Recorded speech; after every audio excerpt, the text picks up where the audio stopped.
জি, একটু জোরে বলবেন। আগের দিন ছিলেন না এমন কেউ জয়েন করেছেন আজকে?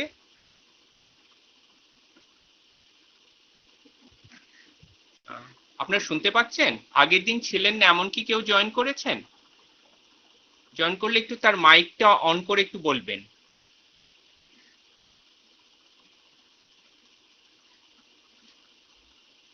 আচ্ছা, নীরবতা সম্মতির লক্ষণ। তাহলে আমি অন্তত ধরে নিতে পারি যে এখানে উপস্থিত যারা আছেন সকলে আগের দিন সেশনটিতে ছিলেন, কারণ অনেকগুলো নামই পরিচিত মনে দেখছি।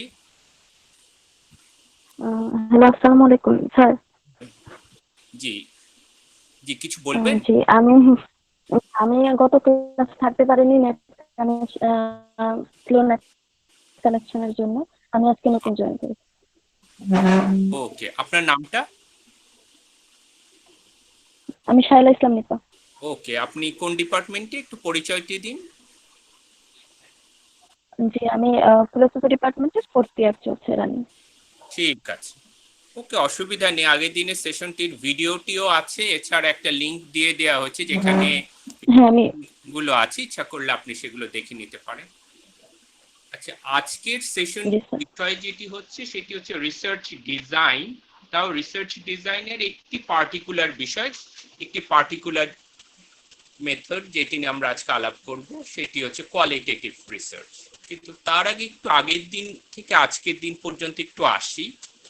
আগের দিন আমরা আলাপ করেছিলাম আসলে think read write like a researcher. সেখানে একটু অন্টোলজি, এপিস্টেমোলজি কিভাবে পড়তে হবে, লেখাটা নিয়ে আমরা অত বেশি কথা বলিনি, কারণ লেখা নিয়ে আমরা পরে একটি সেশন রেখেছি। আমাদের পরের সেশনটি হবে রাইটিং এর উপর। এগুলো নিয়ে আমরা কিছু কথা বলেছিলাম, কিছু এক্সারসাইজ করেছিলাম। আচ্ছা, সেখান থেকে আজকে যদি রিসার্চ ডিজাইনে আসি, মাঝখানে কিন্তু একটা জাম্প হচ্ছে। যে জাম্পের মধ্যে, যেটার জন্য আমাদের এখানে কোনো ফর্মাল সেশন রাখা হয়নি, সেই সেশনটি হচ্ছে লিটারেচার রিভিউ। আপনাদের কাছে যে লিঙ্কটা দেয়া হয়েছে সেখানে দেখবেন যে সেশন 3 লিটারেচার রিভিউ দেয়া আছে, এবং সেটিকে আমরা ডিজাইন করেছি সেলফ টট হিসেবে। সেখানে কতগুলো এক্সারসাইজ দেয়া আছে, কতগুলো ইনস্ট্রাকশন দেয়া আছে। আপনি সেই ইনস্ট্রাকশনগুলো ক্লিক করবেন, তার সাথে সাথে রিলিভেন্ট কতগুলো এক্সারসাইজ, কতগুলো নোটস দেওয়া আছে সেগুলো পড়বেন এবং সেটিকে নিজের মতো করে চর্চা করবেন। এভাবে করে আশা করি লিটারেচার রিভিউ এর একটা চর্চা আরম্ভ হবে। তার জন্য আশা করছি যে যেটা সেলফ টট যে ডিজাইনটি দেয়া হয়েছে সেটি সাহায্য করতে পারে। শুধু লিটারেচার রিভিউ নিয়ে কয়েকটা কমন মিস্টেকের কথা বলে আমরা আজকের সেশনটিতে আসবো। লিটারেচার রিভিউ এর ক্ষেত্রে আমি দেখতে পাই সাধারণত আমাদের পার্টিসিপেন্টসরা বা রিসার্চাররা, স্টুডেন্টসরা তিনটা ভুল করে। এই ভুলটি স্টুডেন্ট অবস্থায় আমরাও করতাম। প্রথম ভুলটি হচ্ছে, আমরা অনেকেই লিটারেচার রিভিউ লিখে ফেলে অমুক লেখক এটা লিখেছেন, তা নিয়ে একটা প্যারাগ্রাফ, আরেকজন লেখকের কথা, মানে এক একটা বই বা এক একটা আর্টিকেল নিলাম, সেই আর্টিকেলে কি লেখা আছে, কে কোনটা লিখেছেন, সেগুলোকে আমরা একটার পর একটা লিখে যাই। এটা কিন্তু ঠিক লিটারেচার রিভিউ না। আপনারা একটা শব্দ লিখে রাখেন, শব্দটি হচ্ছে অ্যানোটেটেড বিবলিওগ্রাফি। ANNOTATED, অ্যানোটেটেড, তারপরে bibliography, BIBLI, বিবলিও, LIO, বিবলিও, GRAPHY, annotated bibliography. আমি যেটা কথা বললাম সেটা আসলে লিটারেচার রিভিউ না, সেটা হচ্ছে এক ধরনের অ্যানোটেটেড বিবলিওগ্রাফি, যেটা আপনার রিসার্চ করবার জন্য আপনার দরকার হবে। আমরা আগের দিন একটু বলেছিলাম যে রিসার্চারের নোট খাতার মধ্যে একটা সাইডে এরকম একটা মার্জিন রেখে দিতে হয়, যে আপনি আজকে এখানে নোট করছেন, কিন্তু পরে আবার এটার সাথে আপনি একদিন পরে, 10 দিন পরে, 1 বছর পরে সেই লেখার সাথে আরেকটা কোনো লেখার মিল পাচ্ছেন বা অমিল পাচ্ছেন, সেগুলোকে আপনি জানেন সাইডে আপনার রিয়াকশন হিসেবে রেগুলার বা রিফ্লেকশন হিসেবে রেগুলার লিখতে পারেন। এভাবে আমরা দেখেছিলাম যে একটা রিসার্চারের নোট সেরকম। এটা হচ্ছে অনেকটা অ্যানোটেটেড বিবলিওগ্রাফি শুরুতে আপনাকে তৈরি করতে হবে, যে আপনি তো আজকে কতগুলো নোট করেছেন, মানে অমুক লেখকের একটা লেখা পড়েছেন, সেই লেখার লেখাটার সারবস্তু, সেটার গুরুত্বপূর্ণ পয়েন্টস যেগুলো আপনার জন্য রিলেভেন্ট সেগুলো আপনি লিখছেন, আর সাইডে রেখে দিচ্ছেন একটি জায়গা, কারণ এটা হয়তো পরে আবার আপনার এটার সাথে ইন্টারঅ্যাক্ট করতে হবে। এটা হচ্ছে অ্যানোটেটেড বিবলিওগ্রাফি। লিটারেচার রিভিউ তৈরি করার প্রস্তুতির জন্য আপনাকে অ্যানোটেটেড বিবলিওগ্রাফি করতে হয়, কারণ আপনার কাছে ওই লেখাগুলোর একটা জায়গা আপনার কাছে নোট করা থাকলো, আপনার তখন মনে পড়বে যে কোথায় কোন লেখাগুলো আছে, কোন অংশগুলো রিলিভেন্ট। কিন্তু সেটাকে হুবহু তুলে দেওয়াটা লিটারেচার রিভিউ নয়। এটা হচ্ছে একটা কমন ভুল। আরেকটা ভুল হয়, সেটা হচ্ছে অনেক বেশি কোটেশন ব্যবহার করে। আপনারা দেখবেন লিটারেচার রিভিউ এর ওখানে আমরা রাইটিং এর ক্ষেত্রে 3টি পয়েন্ট দিয়েছি। একটা হচ্ছে সামারি, একটা হচ্ছে প্যারাফ্রেজ, আরেকটা হচ্ছে কোটেশন। হ্যাঁ, আরেকটা লেখা থেকে সেটা রেফারেন্স দিয়ে কোটেশন দেয়া যাবে, সেটা কোনো গর্হিত অপরাধ নয়, কিন্তু কোটেশনের ক্ষেত্রে কতগুলো বিষয় আপনাকে সতর্ক হতে হবে। শুধু অমুক লেখক এটা লিখেছেন কোটেশন কোটেশন দিয়ে গেলাম, এটা আসলে কোনো রিসার্চারের দক্ষতার পরিচয় নয়। কোটেশন দেওয়াতে হয় সেগুলো জায়গায় যে কতগুলো কথা আছে যেটা হয়তো লেখকের ভাষা ছাড়া অন্য কোনো ভাষায় আপনি লিখতে পারছেন না। এটা হচ্ছে এটাই লেখকের ভাষা, এই লেখকের ভাষা ছাড়া অন্য কোনো ভাষায় এটি লেখা যাচ্ছে না। অথবা আপনার রিসার্চের ক্ষেত্রে আপনি এই কথাটির সাথে অতিরিক্ত এগ্রি করছেন, মানে স্ট্রংলি এগ্রি করছেন, অথবা খুব স্ট্রংলি ডিসএগ্রি করছেন, যে কারণে এই কথাটিকে আপনি তুলে ধরেছেন যে দেখুন উনি এটা বলেছেন, এটির উপর বেস করে এর উপর আমি স্ট্রংলি এগ্রি করে আমার এই রিসার্চটিকে ডিজাইন, আমার আর্গুমেন্টগুলোকে সাজাচ্ছি। অথবা এটির সাথে আমি স্ট্রংলি ডিসএগ্রি করেছি, এই স্ট্রংলি ডিসএগ্রি করে এটিকে আমি খণ্ডন করছি। অর্থাৎ এরকম যদি খুব স্ট্রং পয়েন্ট হয় তখন সেগুলো কোটেশন দেওয়া যায়। আমি বুঝি যে কোটেশন দেওয়ার কারণ কতগুলো আছে। একটা হচ্ছে আমরা আমাদের স্কুল থেকে হয়তো এক ধরনের প্র্যাকটিস করেছি যে যত বেশি কোটেশন তত বেশি নম্বর, কিন্তু এটা কিন্তু রিসার্চের বৈশিষ্ট্য নয়। যত বেশি কোটেশন দিবেন তত ভালো রিসার্চ কিন্তু নয়। আরেকটি হচ্ছে এটা হচ্ছে অনেকটা সহজ পন্থা, যে আবার সেই লেখাটাকে নিজের ভাষায় লিখবো, তার চেয়ে হুবহু তুলে দিই। আর আরেকটা হয়তো কারণ সেটা হচ্ছে যে আরেকজনের লেখাকে আমার নিজের ভাষায় লিখবো, উনার লেখার ভাষাটা এত সুন্দর। হ্যাঁ, কারণ যার লেখাটা পাবলিশ হয়েছে তিনি সেই বিষয়ে দক্ষ, সেটি হয়তো তার সেই ভাষাতে তিনি দক্ষ। আমার দক্ষতার লেভেল, আমার জন্য সেটি হয়তো দ্বিতীয় বা বিদেশি ভাষা, সে ভাষা আমার লেখার স্কিল হয়তো তার মতো ভালো নয়, সেজন্য অত সুন্দর ভাষা সেটিকে আর আমরা নিজের ভাষায় লিখতে চাই না। কিন্তু রিসার্চের ক্ষেত্রে কিন্তু সেটি করা যাবে না, আপনাকে লিখতে হবে আপনার নিজের ভাষায়, যেটিকে আমরা বলি প্যারাফ্রেজ। হ্যাঁ, অমুকে এটা বলছে, সেগুলো রেফারেন্স থাকবে, কিন্তু সেটা কি লিখতে হবে আপনার নিজের ভাষায়, আপনি সেগুলোকে লিখবেন। কোনো কোনো ক্ষেত্রে পুরো লেখা থেকে আপনি হয়তো একটা থিম নিয়েছেন, সেই থিমটার জন্য সেই লেখাটাকে আপনি সামারি করলেন যে ওই লেখকের মূল কথা হচ্ছে এটি। আরেকটি হচ্ছে হয়তো মূল কথা না, কোন একটা পার্টিকুলার আর্গুমেন্ট আপনি বেছে নিয়েছেন, সেই পার্টিকুলার আর্গুমেন্টটিকে আপনি তুলে ধরছেন। এইভাবে করে আপনি তখনও সেগুলো রেফারেন্স অবশ্যই সব ক্ষেত্রে থাকতে হবে, সেটার হয়তো পেজ নাম্বার সহ আপনি বললেন যে এই লেখক এই এডিশনের এত নাম্বার পেজের এই অংশটিতে লেখক এইভাবে এই কথাটি বলেছেন, যেটি আপনি আপনার ভাষায় লিখেছেন। লিটারেচার রিভিউ এর ক্ষেত্রে যেভাবে কথা লিখতে হয় সেটি হচ্ছে একটা বিষয় নিয়ে পক্ষ বিপক্ষে কি কি আর্গুমেন্টস আছে, সেটাতে অনেক কয়েকজন লেখক তারা এটির পক্ষে বলেছেন, অনেক কয়েকজন লেখক এটির সাথে ডিসএগ্রি করেছেন, এই একটি থিম নিয়ে এক একটা থিম ধরে ধরে। সেই জন্য কয়েকভাবে লিখতে পারেন। একটা হচ্ছে আপনার লেখার যে কনসেপ্ট, আগের দিন আমরা যেটা বলেছিলাম থিওরিটিক্যাল ফ্রেমওয়ার্ক, তারপর রিসার্চ মেথোডোলজি এবং ইস্যু, এই তিনটি বিষয় লিঙ্কেজটাই হচ্ছে, এই ট্রায়াঙ্গেল করাটাই হচ্ছে একটা রিসার্চ। একটা জায়গায় আপনি ধরে নেবেন এটির সাথে পক্ষ বিপক্ষে কি কি আর্গুমেন্টস আছে, সেটি হতে পারে যে এটা কনসেপচুয়াল কি কি আর্গুমেন্টস আছে, আরেকটা হতে পারে কনটেক্সট, যে এই বিষয় নিয়ে আমেরিকায় এই রিসার্চ হয়েছে এই কনটেক্সটে, আমি সেটিকে আমার এখানে দেখতে চাই। আবার হয়তো অমুক দেশে হয়েছে, আমাদের এখানে হয়নি। আরেকটা হতে পারে যে এই একটা বিষয়ের মধ্যে অনেক রকম আর্গুমেন্টস আছে, তো কোন কোন আর্গুমেন্টস গুলো আপনার জন্য রিলিভেন্ট, সেই অংশগুলো নিয়ে সেটা পক্ষে বিপক্ষে কি কি আর্গুমেন্ট লিটারেচার রিভিউ করতে। তারপরে যেটা খুব গুরুত্বপূর্ণ অংশ, সেটি হচ্ছে এই যে এতগুলো আর্গুমেন্টস আসলো, কোন জায়গাটা মিসিং, যেইটার উপর বেস করে আপনি বলতে পারছেন যে কারণে এখন আমি আমার রিসার্চটি করছি।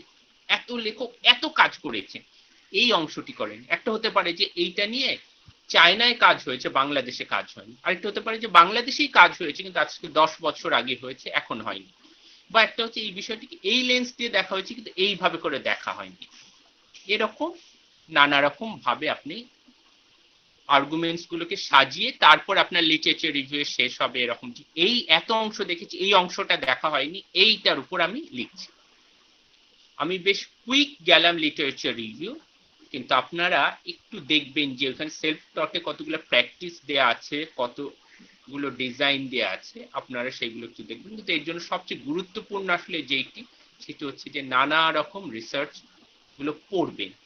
বিশেষ করে আমি একটা অ্যাডভাইস করি, আপনারা চেষ্টা করবেন বিভিন্ন থিসিস গুলো পড়ার। আপনাদের ওখানে দেখবেন যে একটা লিঙ্কও দেওয়া আছে যে যেখানে বিভিন্ন থিসিস গুলোতে অ্যাক্সেস পাওয়া যায়।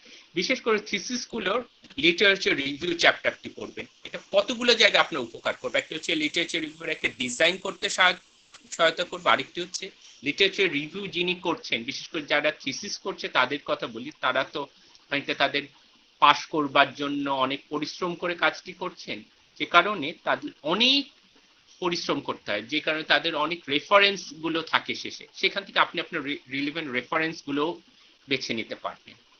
আচ্ছা, আর থার্ড যেই কমন মিস্টেকটি হয় সেটির কথা বলি, সেটার একটা সাইকোলজিক্যাল কারণ আছে, সেটা বুঝি। অনেক কথা লিখে যেগুলো আসলে আপনার গবেষণার জন্য রিলিভেন্ট নয়। এটা বুঝি যে আপনি সারা রাত জেগে একটা লেখা পড়েছেন, এত এত অংশ আমি বাদ দিয়ে দিব, সেটা মন চায় না।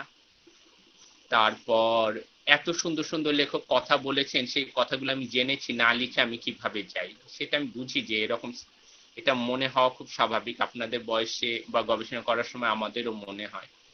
কিন্তু কতগুলো বিষয় মাথায় রাখবেন, আপনি যে বিষয়টি নিয়ে গবেষণা করছেন, আরেকজন লেখকের মূল ফোকাস কিন্তু সেটা না, তার হয়তো মূল লেখার কোনো একটা সাব কনটেক্সট এটি ছিল, সেই জন্য বাকি অংশগুলো হয়তো আপনার রিসার্চের জন্য রিলিভেন্ট নয়। সেটা যতই সুন্দরভাবে তিনি লিখুন, যতই গুরুত্বপূর্ণ কথা লিখুন, সেই কথাগুলোকে আপনাকে অমিট করতে হবে।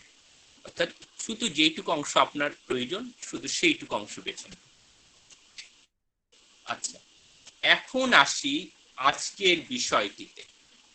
আজকেরটি হচ্ছে রিসার্চ ডিজাইন, কিন্তু কোয়ালিটেটিভ রিসার্চ। তার মানে কোয়ান্টিটেটিভ মিক্সড এই অংশগুলোকে আমরা বাদ দিয়েছি।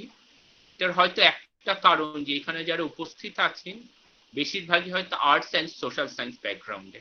আচ্ছা, যারা উপস্থিত আছেন আর্টস বা সোশ্যাল সায়েন্স ব্যাকগ্রাউন্ডে বা আর্টস অ্যান্ড সোশ্যাল সায়েন্স নিয়ে রিসার্চ করেন না, অন্য কোনো ফিল্ডে গবেষণা করেন, এমন কি কেউ আছেন যে হার্ডকোর সায়েন্স নিয়ে গবেষণা করছেন? স্যার আমি আছি। যে আপনি কোন ডিপার্টমেন্টে? Sir leather engineering. আচ্ছা, আপনার রিসার্চের ইন্টারেস্টের জায়গা কোনগুলো? Sir process development, waste water treatment আর হচ্ছে কেমিক্যাল ইমপ্রুভমেন্ট। আচ্ছা, ওয়েস্ট ওয়াটার ট্রিটমেন্ট, এটা কয়েক ধরনের হয়তো গবেষণা হতে পারে। একটা হতে পারে যে ওয়েস্ট ওয়াটারের মধ্যে কত ধরনের জার্ম আছে, সেই জার্মগুলো নিয়ে গবেষণা, সেটা এক ধরনের হতে পারে। একটা হচ্ছে ওয়েস্ট ওয়াটার সিস্টেমে কোন কোন জায়গা দিয়ে গেলে আমাদের কস্ট কম হবে, মানে কিভাবে ওয়েস্ট ওয়াটারটাকে ম্যানেজ করতে হবে, এরকম অনেক ধরনের গবেষণা হতে পারে, যেগুলো হয়তো অনেক বেশি পজিটিভিস্ট, অনেক বেশি সংখ্যার উপর, মানে সংখ্যাতাত্ত্বিক বিষয়ের উপর। তো আমরা যদি একটু অন্যভাবে করে চিন্তা করি, ইভেন ওয়েস্ট ওয়াটার ম্যানেজমেন্টের সাথে একটা এলাকার মানুষের সামাজিক কি কি সম্পর্ক আছে এমন যদি একটা গবেষণার বিষয় হয়, তখন হয়তো আপনাদেরকে কোয়ালিটেটিভ অংশে চলে যেতে হবে। এটি হয়তো খুব ভালো উদাহরণ হলো না, কিন্তু আজকের বিষয়টিতে হয়তো কোয়ান্টিটেটিভের দিকে আমরা খুব বেশি গুরুত্ব দিচ্ছি না। তবে আপনারা দেখবেন যে লিঙ্কগুলো দেওয়া আছে সেখানে 3 রকম ডিজাইনের কথাই আছে, কোয়ান্টিটেটিভ, কোয়ালিটেটিভ, মিক্সড। তো আপনি এই তিনটাই দেখতে পারেন আপনারা, ওখানে লিঙ্কগুলো আছে। আচ্ছা, লিঙ্কগুলোতে তো সবাই অ্যাক্সেস পাচ্ছেন, কেউ কি লিঙ্কে অ্যাক্সেস পাননি কেউ আছেন? যে আগের দিন যে প্রত্যেকটা সেশনে যে লিঙ্কগুলো দিয়েছিলাম সেখানে অ্যাক্সেস পাননি এমন কি কেউ আছেন?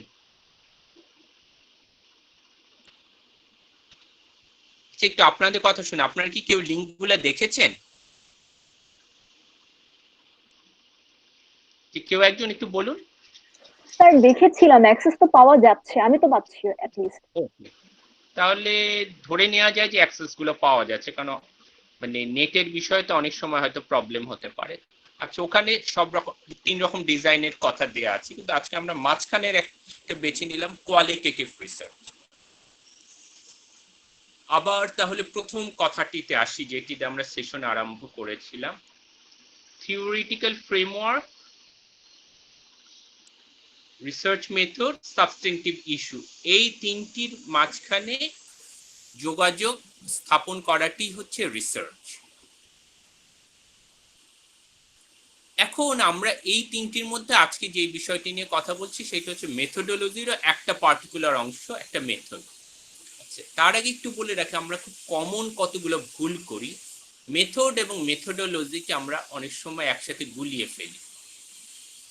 অনেকেই লিখে ফেলেন আমরা কোয়ালিটেটিভ মেথোডোলজি ব্যবহার করি, যেটি কিন্তু একটু ভুল। মেথোডোলজির মধ্যে মেথড আছে, তার সাথে সাথে আছে একটা আপনার এপিস্টেমোলজিক্যাল অবস্থান। আগের দিন যেটা আমরা অন্টোলজি এপিস্টেমোলজি নিয়ে কথা বলেছিলাম, সেই এপিস্টেমোলজিক্যাল অবস্থানও আছে, যে আমার এই কোয়ালিটেটিভ রিসার্চের বেছে নেওয়ার পিছনে আমার এপিস্টেমোলজিক্যাল অবস্থান কি। এটা বলতে গেলে একটু ইতিহাসের দিকে যাই, তারপর আমরা কতগুলো অ্যাক্টিভিটি করব। একটি হচ্ছে, আমরা যদি বিশ্বের ইতিহাসটিও একটু দেখি, একটা সময় আমরা দেখেছি যে নানা রকম সিভিলাইজেশন গুলো গড়ে উঠেছে। গ্রিক সিভিলাইজেশন একদিকে, ইজিপশিয়ান সিভিলাইজেশন একদিকে, ইন্ডিয়ান সিভিলাইজেশন একদিকে, চাইনিজ সিভিলাইজেশন।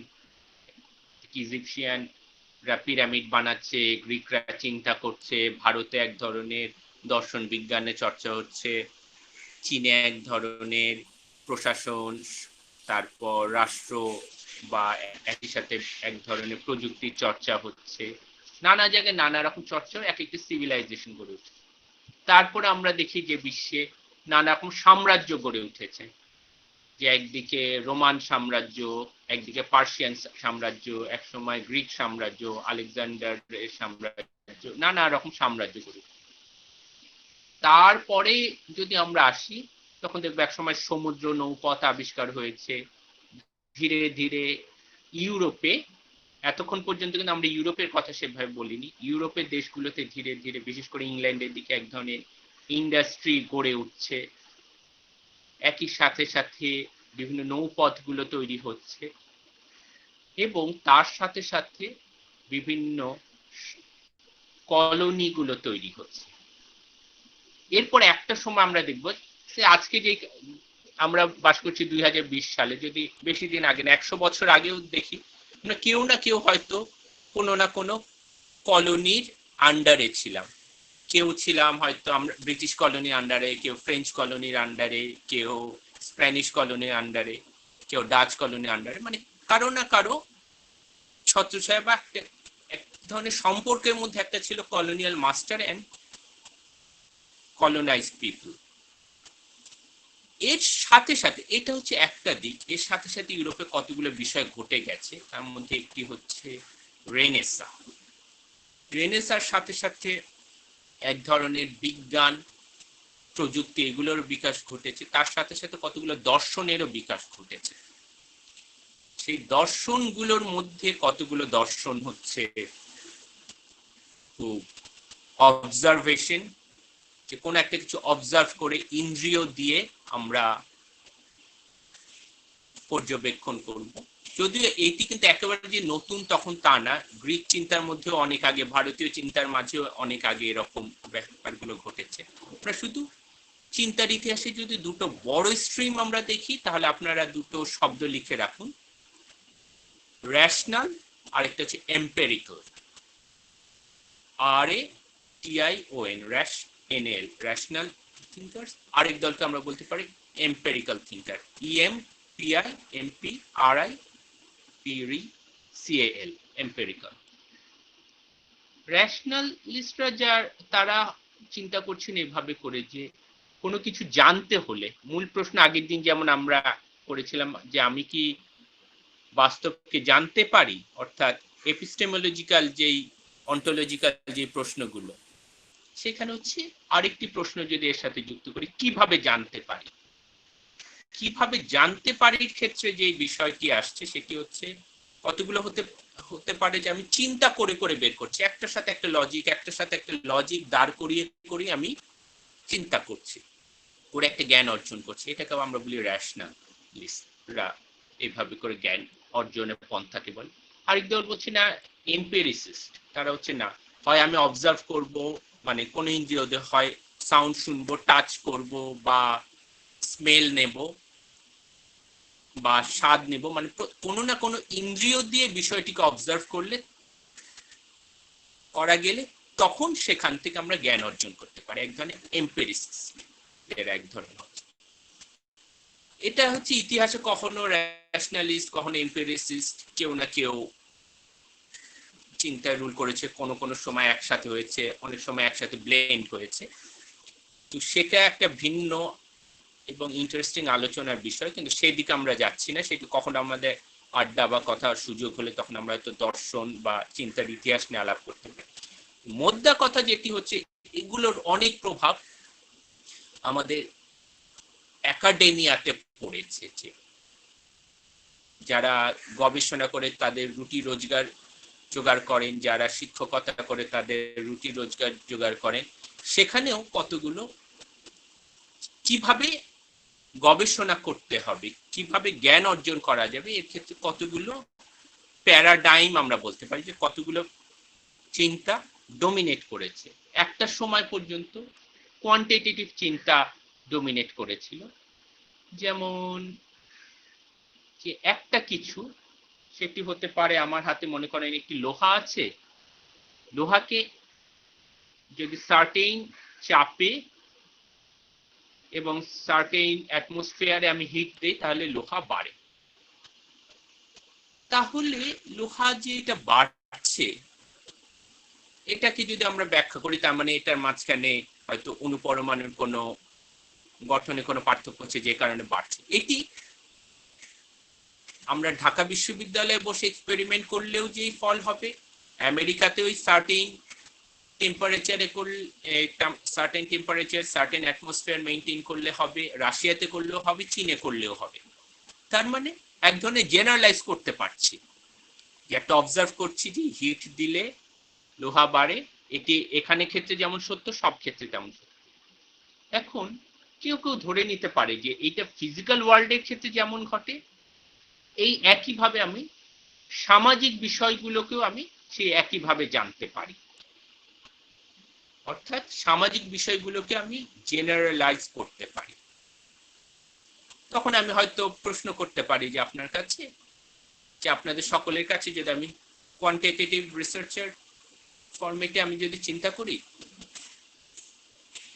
আপনাদের সকলকে আমি কতগুলো প্রশ্ন দিলাম, আজকের ক্লাসটি কেমন লেগেছে, আপনারা পয়েন্ট দিন, 1 2 3 4 5। খুব খারাপ লাগলে 1, একটু ভালো লাগলে 2, একটু ভালো লাগলে 3, একটু ভালো লাগলে 4, একটু ভালো লাগলে 5।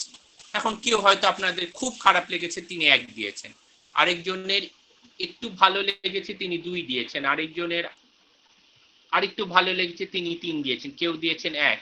তারপর আমি সবগুলোকে নিয়ে একটা গড় করলাম, সেখান থেকে হয়তো আসলে 2, তার মানে ক্লাসটা খুব খারাপ হয়েছে।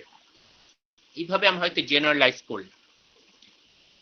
এটি হচ্ছে এক ধরনের আমরা স্কেল দিয়ে মেজার করছি, এটির ক্ষেত্রে কিন্তু কতগুলো বিষয় ধরে নেওয়া হচ্ছে। একটি হচ্ছে আপনাদের সকলকে আমি একটা অবজেক্টিভ মতো ধরছি যে মিম মাহদি যেটিকে বলছে খুব খারাপ, তারপর সারা ফারহা খান তিনিও, সরি, শাহরিন ফারহা খান তিনিও খুব খারাপকে সেই একই মেজারে মেজার করছেন। যেইটা আমরা ধরে নিচ্ছি না যে মিম মাহাদির কাছে যেটি খুব খারাপ, হয়তো শায়লা নিপার কাছে সেটি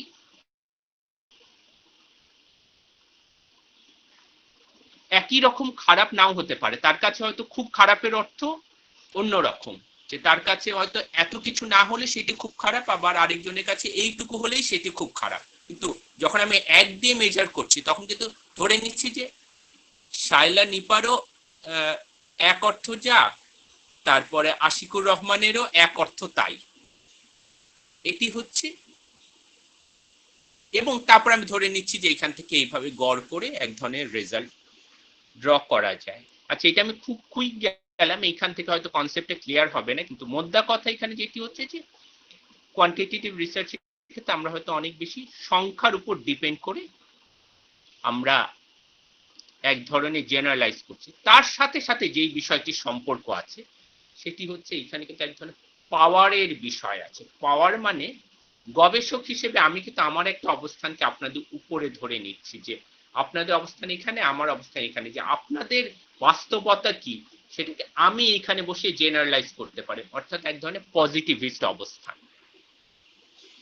কিন্তু ধীরে ধীরে যেটি দেখা গেল যে একাডেমিয়াতেও আরো অনেক মানুষ আসলো যারা সমাজকে ভিন্নভাবে দেখে। তারা হয়তো বলছেন যে না, শুধু সংখ্যা দিয়ে বা এইভাবে জেনারেলাইজ করা যায় না, এক একজন এক একভাবে বাস্তবকে দেখে, প্রত্যেকের বক্তব্যকে আমার নিয়ে আসতে হবে, তা জেনারেলাইজ করতে হবে না। এখানে যারা আছেন, আপনারা যে আছেন, আপনাদের সকলের ভয়েসটিকে নিতে হবে, আপনাদের সকলের ভয়েসকে আমি এইভাবে নির্ধারণ করতে পারি।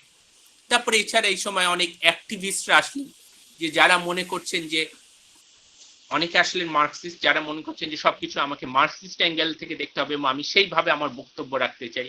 অনেকে আসলে ফেমিনিস্ট, কেউ পোস্ট কলোনিয়ালিস্ট, কেউ সোশ্যাল কনস্ট্রাকটিভিস্ট, যেগুলো নিয়ে আগের দিন আমরা একটু আলাপ করেছিলাম, যে আমার বক্তব্য, আমি এইভাবে সমাজকে দেখতে চাই, এইভাবে করে সমাজকে সাজাতে হবে। তারা একভাবে করে গবেষণাটি করলেন, তারা একভাবে করে যে না, এখন যে কথাটি যে গবেষণা এই সংখ্যা দিয়ে বা দিয়ে দেখা যাবে না, এখানে হচ্ছে এক একজনের ভয়েস, তার মানে ওয়ার্ডে আনতে হবে। কোয়ালিটেটিভ অ্যান্ড কোয়ান্টিটেটিভ একটা বড় পার্থক্য খুব ক্রুড অর্থে, সেটি হচ্ছে কোয়ালিটেটিভ রিসার্চের ক্ষেত্রে আমরা ওয়ার্ডস ব্যবহার করি, কথায় লিখি, কোয়ান্টিটেটিভ রিসার্চের ক্ষেত্রে সংখ্যায় লিখি। এইটি কিন্তু একমাত্র বিষয় নয়, আরেকটি যেটি বিষয় আছে, আগের দিন আপনাদের লিখতে বলেছিলাম দুটো শব্দ, অবজেক্টিভ অ্যান্ড সাবজেক্টিভ। কোয়ান্টিটেটিভ রিসার্চের ক্ষেত্রে যে কারণে লেখার প্যাটার্নে বা চিন্তায়ও আমরা ওইভাবে লিখি যে দ্য অথর সেজ বা দিস পেপার সেজ, এখানে আই আমরা সাধারণত ব্যবহার করি। তো একটু আগে যেটা বললাম যে কোয়ালিটেটিভ রিসার্চের, কোয়ান্টিটেটিভ রিসার্চের সাথে কোয়ালিটেটিভ রিসার্চের আরেকটা বড় পার্থক্য হচ্ছে এখানে আমরা ব্যক্তির অবস্থান তিনি বুঝাতে চাচ্ছেন, যে আমার এইটা রাজনৈতিক অবস্থান, আমি এইভাবে দেখাতে চাই, বা আমার এইটা ফিলোসফিক্যাল অবস্থান, যে কারণে ওই সময় আমরা আই, উই এইভাবে করে আমরা কোয়ালিটেটিভ রিসার্চে লিখতে পারি। তার সাথে সাথে আরেকটা যেটা পার্থক্য, একটু আগে যেটা বলেছিলাম যে আপনাদের সাথে আমার ক্ষমতা কাঠামো, কোয়ালিটেটিভ রিসার্চে সাধারণত ক্ষমতা কাঠামোটাকে আমরা ধরে নেই একটা প্যারালালে আছে, আমি উপরে আপনি নিচে তা নন, যে কারণে আপনাদেরকে আমি শুধু আমার সাবজেক্ট হিসেবে ধরছি না, যে আপনারা প্রত্যেকে আপনাদের কথা বল, আপনাদের প্রত্যেককে আমি শুধু সংখ্যা দিয়ে মেজার করছি না, আপনারাও এই গবেষণা পার্টিসিপেন্ট। তার মানে এখানে সম্মানের প্রশ্ন, সম্পর্কের প্রশ্নটা অনেকটা হরাইজন, যে আপনারা, আমরা, যে কারণে কতগুলো শব্দ আপনি লিখে রাখেন, এই শব্দটি পার্টিসিপেন্ট। যে কোয়ালিটেটিভ রিসার্চের ক্ষেত্রে যাদের কাছ থেকে ইনফরমেশন নেওয়া হয় তাদেরকে আমরা পার্টিসিপেন্ট বলি। আর এটার ক্ষেত্রে যে কারণে আমরা সাধারণত ডাটা ব্যবহার না করে আমরা বলি ইনফরমেশন। এখন একটু আসি আবার একটু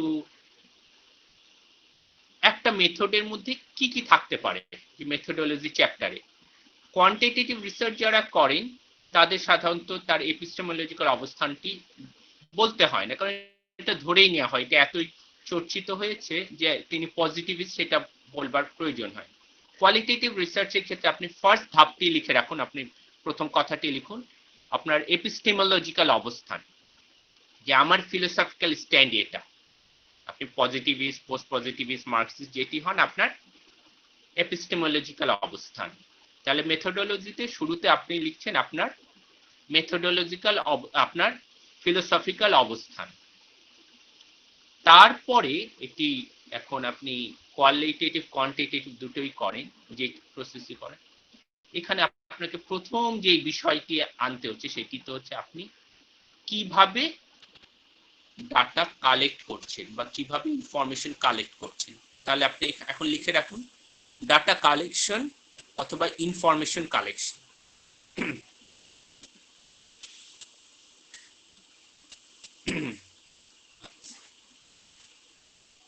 এটির ক্ষেত্রে আমরা এই অ্যানালাইজ আর আচ্ছা, এরপরে আপনি একটু একটু গ্যাপ দিন, ডাটা কালেকশন লেখার পরে এই পৃষ্ঠাটিতে একটু গ্যাপ দিয়ে পরের পৃষ্ঠায় আরেকটি শব্দ লিখে রাখুন অ্যানালাইসিস প্রসিডিওর। কিন্তু এই পৃষ্ঠাটিতে আপনি একটু গ্যাপ রাখবেন, কারণ আপনার ডাটা কালেকশনের নিচে বেশ কিছু বিষয় লিখতে হবে। Analysis procedure. আচ্ছা, আমি একটু থামি, আমি যে পেজে বলছি সবাই কি লিখতে পারছেন? একটু জানাবেন কেউ কেউ একজন একটু মাইক অন করে জানাবেন লেখা কি যাচ্ছে কিনা। জি স্যার। জি জি, সুমাইয়া ইমতাজ কিছু বলবেন? হ্যাঁ যাচ্ছে, হ্যাঁ যাচ্ছে। লেখা যায় এমন কি কারো আছে? তাহলে আমি একটু করতে পারি। লিখতে পারেননি এমন কি কেউ আছেন? স্যার আমি লিখতে পারিনি স্যার, কারেন্ট এদিকে ছুটি চলে যাওয়ার কারণে। আবার একটু আসছি, যে আপনি শুরুতে লিখুন এই আজকে যেটি মেথোডোলজির নিচে যদি কোয়ালিটেটিভ প্রসিডিউরে যান, শুরুতে এপিস্টেমোলজিক্যাল অবস্থান মানে আপনার ফিলোসফিক্যাল অবস্থানটি, তারপরে লিখে রাখুন ডাটা স্ল্যাশ ইনফরমেশন কালেকশন। এরপরে এই পৃষ্ঠাটি খালি রাখুন, এটা নিচে একটু স্পেস রাখুন। তারপরের যেটা পয়েন্ট যেটিতে আমি পরে আসবো অ্যানালাইসিস প্রসিডিউর, কিন্তু এটি অন্য একটা পৃষ্ঠায় লিখুন। ডাটা কালেকশনের নিচে আপনার বেশ কিছু কাজ করতে হবে।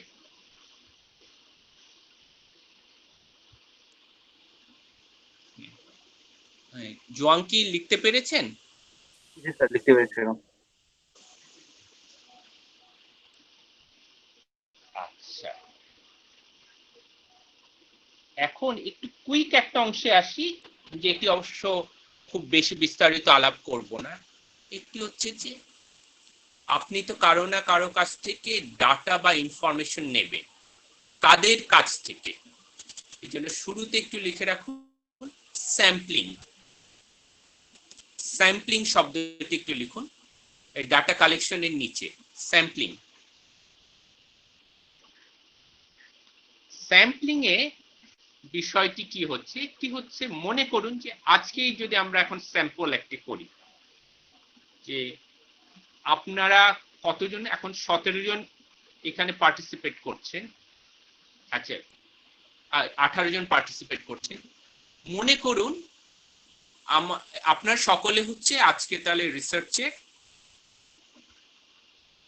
পপুলেশন, যে আজকের যারা উপস্থিত আছেন তাদের উপর আমি গবেষণা করব। আপনারা হচ্ছেন সকলে আমার গবেষণার, আপনারা হচ্ছেন আমার পপুলেশন। এখন একটা হতে পারে যে আপনাদের 18 জনের কাছেই আমি কোশ্চেন গুলো পাঠালাম, আপনারা 18 জন উত্তর দিলেন, বা আপনাদের 18 জনের কাছেই আমি গেলাম, আপনারা 18 জনের কাছ থেকে ইনফরমেশন কালেক্ট করলাম। এটির ক্ষেত্রে কতগুলো যেটা বাধা আছে, যে 18 জনের কাছে যদি আমাকে যেতে হয়, এর জন্য একটা সময়ের বিষয় আছে, তার মানে টাইম একটা রিসোর্স, এর সাথে একটা খরচের বিষয় আছে। এখন আমার কাছে মনে করেন যে এইটুকু ফান্ড, মানে আমার যেটুকু রিসোর্স আছে সেটি হচ্ছে সময় এবং একই সাথে যে পরিমাণ এর পিছনে আমার অর্থ বরাদ্দ আছে, আমি মনে করেন তা দিয়ে আমি 6 জনের কাছে যেতে পারবো, 18 জনের কাছে নয়। তাহলে প্রথমে আমি কিভাবে তাহলে আমি বেছে নিতে পারি, এই বেছে নেওয়াটাই হচ্ছে স্যাম্পলিং, যে 18 জনের মধ্য থেকে আমি তার মানে রিপ্রেজেন্টেটিভ 6 জনকে নেব। কি কিভাবে নিতে পারি, একটি হচ্ছে প্রথমে আমি এই 18কে আমি 6 দিয়ে তাহলে ভাগ করলাম, তাহলে কত হলো, 18কে 6 দিয়ে ভাগ করলে কত হচ্ছে, 3। এখন তার মানে আমি 6 জনের কাছে যেতে পারি, আমি জিনিসটাকে র্যান্ডমলি করতে পারি, আরেকটি হচ্ছে সিস্টেমেটিক ভাবে করতে পারি। 3 কথাটি বললাম যদি আমি সিস্টেমেটিক ভাবে করতে চাই। একটা হচ্ছে আপনাদের 18 জনের নাম আমি একটা কাগজে লিখে নিলাম, তারপর চোখ বন্ধ করে 6 জনের নাম তুললাম, এটি হচ্ছে সম্পূর্ণ র্যান্ডম স্যাম্পলিং, কোন 6 জন আসবে জানি না। কিন্তু অনেক ক্ষেত্রে হয়তো এটা করাও খুব ইজি হয় না, যে এটির সাথে সময় অনেক কিছু বিষয় জড়িত। আচ্ছা, এটির ক্ষেত্রে কিন্তু এই 18 জনেই আমার এখানে আসার সম্ভাবনা কিন্তু সমান, মানে সবার প্রবাবিলিটি সমান, কিন্তু অনেক ক্ষেত্রে সেটা হয়তো করা যায় না, তখন আমরা এক ধরনের সিস্টেমেটিক ভাবে করি। এই সিস্টেমেটিক প্রসিডিউরটা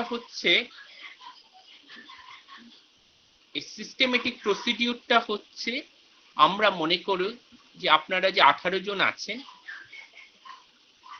18 জনকে আমি একভাবে করে ভাগ করে নিলাম, এ বি সি ডি, যাদের নাম এই এ দিয়ে আরম্ভ তাদের নাম আলাদা করে রাখলাম, যাদের নাম বি দিয়ে আরম্ভ, যাদের নাম সি দিয়ে আরম্ভ, যাদের নাম ডি দিয়ে আরম্ভ, এইভাবে করে আমি আলাদা আলাদা করে নিলাম।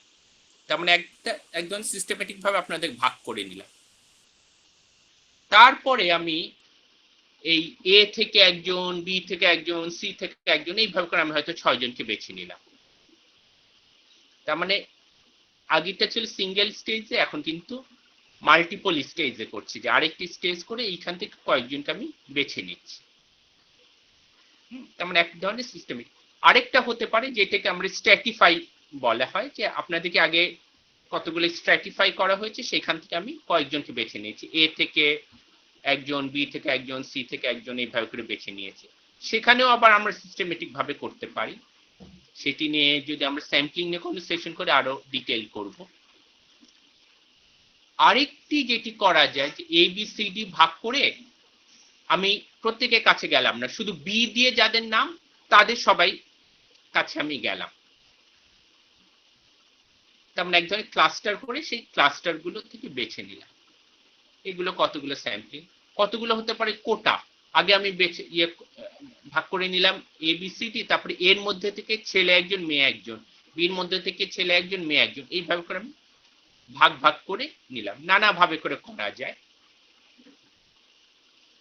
আর আরেকটি যেটি আমরা করি সেটি হচ্ছে স্নোবল স্যাম্পলিং।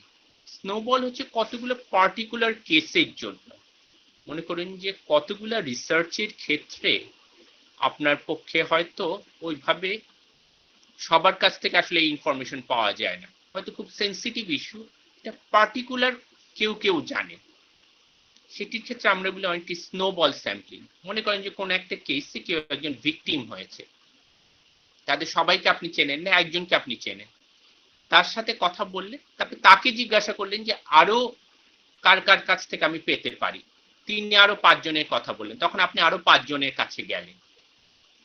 এইভাবে করি। স্নোবল হচ্ছে অনেকটা ওই যে বরফ যদি উপর থেকে পড়তে থাকে, যখন গড়ায় আস্তে আস্তে পরের বরফটি নিয়ে এরকম বড় একটা গোল্লা তৈরি হয়। এইভাবে করে স্যাম্পলিং, যে একজনকে জিজ্ঞাসা করলেন, তারপরে তিনি আরেকজনের কথা বললেন, তার কাছ থেকে আরেকজনের কাছে গেলেন। প্রায় মিনিট 5-এর মধ্যে স্যাম্পলিং এর মতো একটা সেশনকে একটু র্যাপ আপ করলাম, কারণ এগুলো হচ্ছে এখন পর্যন্ত সাইড ডিশ, এখন পর্যন্ত মূল ডিশে যায়নি। কিন্তু স্যাম্পলিং এর বিষয়টি একদম বোঝা যায়নি এমন কি কেউ আছেন? কারণ বিষয়টি খুব বেশি ক্লিয়ার হয়নি আমি জানি, কারণ আমি খুব বেশি কুইক গিয়েছি। ক্লিয়ার হয়নি এমন কি কেউ আছেন? একটু প্লিজ বলবেন। মানে নিঃসংকোচে কিন্তু বলতে পারেন। গবেষণার ক্ষেত্রে এটি আরেকটি খুব গুরুত্বপূর্ণ বিষয়, বিশেষ করে কোয়ালিটেটিভ রিসার্চের ক্ষেত্রে নিঃসংকোচে কোনো কিছু বলা। কারণ আজকে কথা অনেক বেশি হচ্ছে আমার দিক থেকে, যেটি আসলে ভালো কোনো সেশনের বৈশিষ্ট্য নয়, কিন্তু আজকে আসলে 3-4টা সেশনকে একসাথে এক ধরনের মিক্সচার করাতে একটু কথার পরিমাণটি বেড়ে গেছে। এরপরে এখন আসলে জি বলুন। স্যাম্পলিং সম্পর্কে মোটামুটি বুঝতে পেরেছি আপনি যেটা বললেন, তবে আমার একটা প্রশ্ন ছিল স্নোবল স্যাম্পলিং নিয়ে।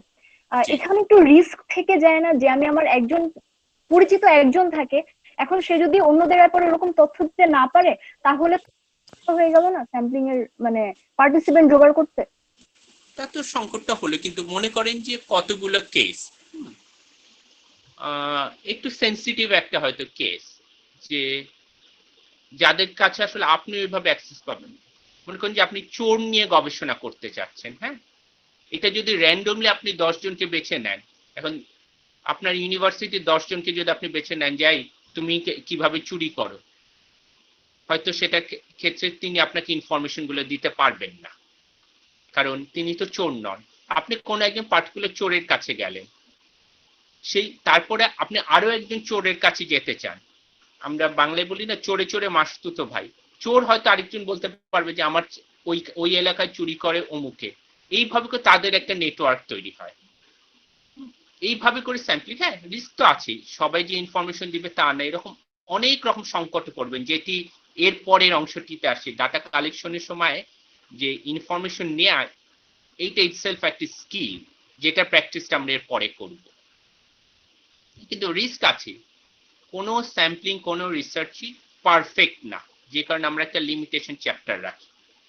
এখন একটু কুইক যাই এর পরের অংশটিতে, যেটি হচ্ছে আপনাদের বলছি ডাটা কালেকশনের আন্ডারে এর পরে লিখবেন, আগে তো লিখেছেন স্যাম্পলিং, এবার লিখুন টুলস, TOOLS, টুলস।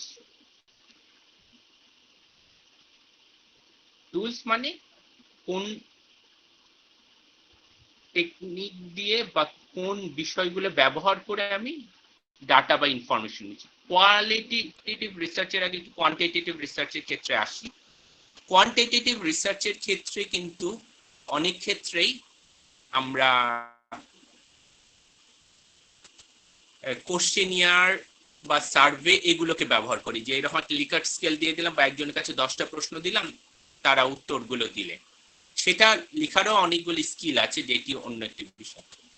কোয়ালিটেটিভ রিসার্চের ক্ষেত্রে, যেটি আজকের ফোকাস, আমরা সাধারণত কতগুলো বিষয় ব্যবহার করি। একটা আগেই বলেছি যে কোয়ালিটেটিভ রিসার্চ হচ্ছে অনেক বেশি ওয়ার্ডস এর উপর। কতগুলো আমরা করি অবজারভেশন, যে আপনি একটা কিছু দেখছেন, অবজার্ভ করছেন এবং নোট করছেন, অবজারভেশন। কতগুলো জায়গায় আমরা ব্যবহার করি ইন্টারভিউ, যে একজনের সাথে কথা বলছেন। কতগুলো জায়গায় আমরা করি FGD, ফোকাস গ্রুপ ডিসকাশন, কয়েকজনের সাথে বসে আপনি কথাটি শুনলে। কতগুলো ক্ষেত্রে আমরা যেটা করি অডিও ভিডিও ব্যবহার করি।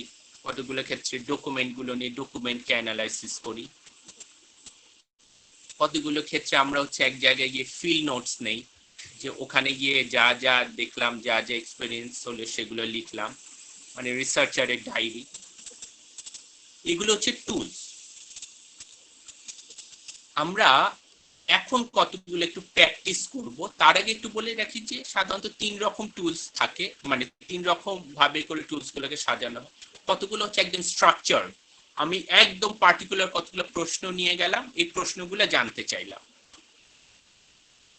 কতগুলো ক্ষেত্রে হয় সেমি স্ট্রাকচার, ঠিক পুরোপুরি কতগুলো প্রশ্ন আমি নিয়ে গিয়েছি, কিন্তু এই যে কথার পিঠে যখন কথা আসছে তখন সেই কথাগুলোকেও লিখছি, নোট করছি।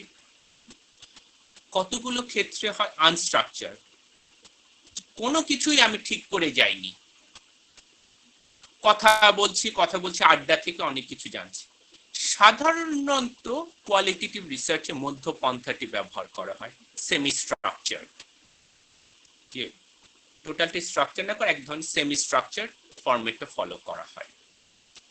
আচ্ছা, এখন আবার একটু আসি অবজারভেশন, একটু লিখে রাখুন আপনারা অবজারভেশন। Interview,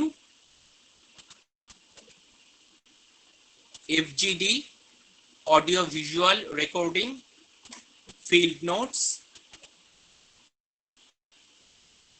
document analysis. টুলসের আন্ডারে এইগুলো কথাগুলো কি লেখা গেছে? আপনারা সবাই লিখতে পেরেছেন? কেউ একজন বলবেন? স্যার আরেকবার একটু যদি বলতেন। আচ্ছা, কোন অংশটা থেকে বলবো? টুলস গুলো? টুলস, হ্যাঁ ওখান থেকে আরেকবার একটু রিপিট করলে ভালো হয়। টুলস এর ক্ষেত্রে তাহলে একটু শুরুতে লিখে রাখেন structured, semi structured, unstructured. STRUC struc TURED structure, তারপরে সেমি স্ট্রাকচার্ড, আনস্ট্রাকচার্ড। তারপরে হচ্ছে অবজারভেশন, ইন্টারভিউ, অডিও ভিজুয়াল, আর আরেকটি হচ্ছে ফিল্ড নোটস।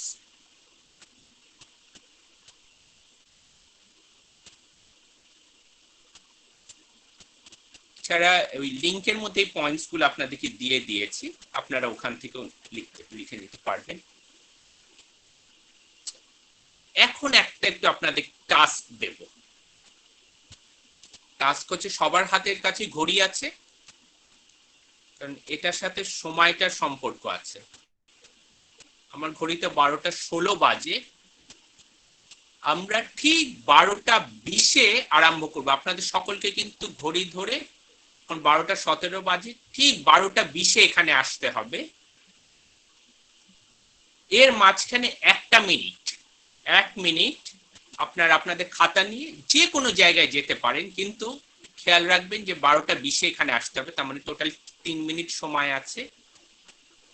1 মিনিট আপনি শুরুতে সময়টি লিখবেন। এই সময় কোনো একটা কিছু, সেটা আপনার বারান্দা হতে পারে, ঘর হতে পারে, যে কোনো জায়গা হতে পারে, রাস্তা হতে পারে, যে কোনো কিছু।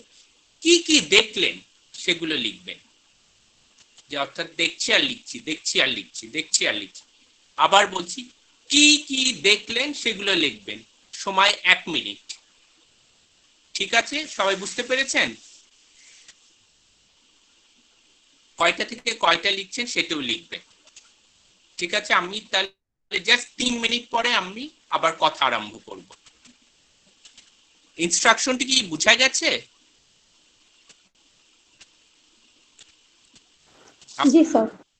ওকে, তাহলে জাস্ট 3 মিনিট পরে দেখা হবে। সবাই ঘড়ি নিয়ে 1 মিনিট শুধু অবজার্ভ করবেন, সময়টা কিন্তু লিখবেন কয়টা থেকে কয়টা, যা যা দেখছেন তা তা লিখবেন।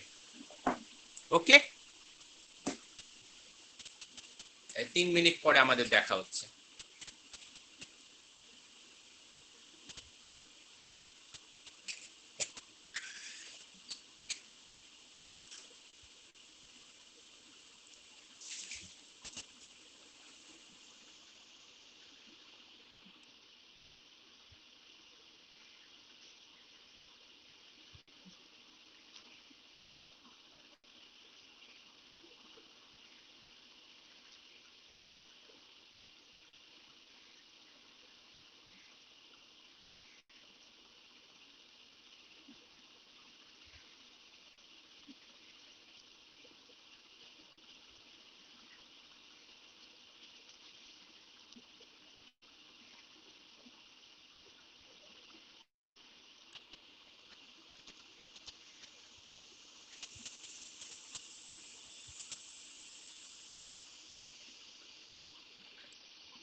আপনার সকলে কি এসেছেন? জি স্যার। জি স্যার। জি স্যার। জি স্যার, এসেছি আমরা। আচ্ছা, তাহলে একটু আপনাদের কয়েকজনের শুনি কি লিখেছেন। এখানে উপরে মোহাম্মদ তানভীরের নাম দেখছি। তানভীর, আপনি কি লিখেছেন? হুবহু যা লিখেছেন শুধু সেটি বলবেন, এর বাইরে কোনো কথা না, শুধু যেইটুকু লিখেছেন। কেন এই স্ট্রিক্ট না আইনটি করছি সেটি স্যার আমি আমি জি বলুন।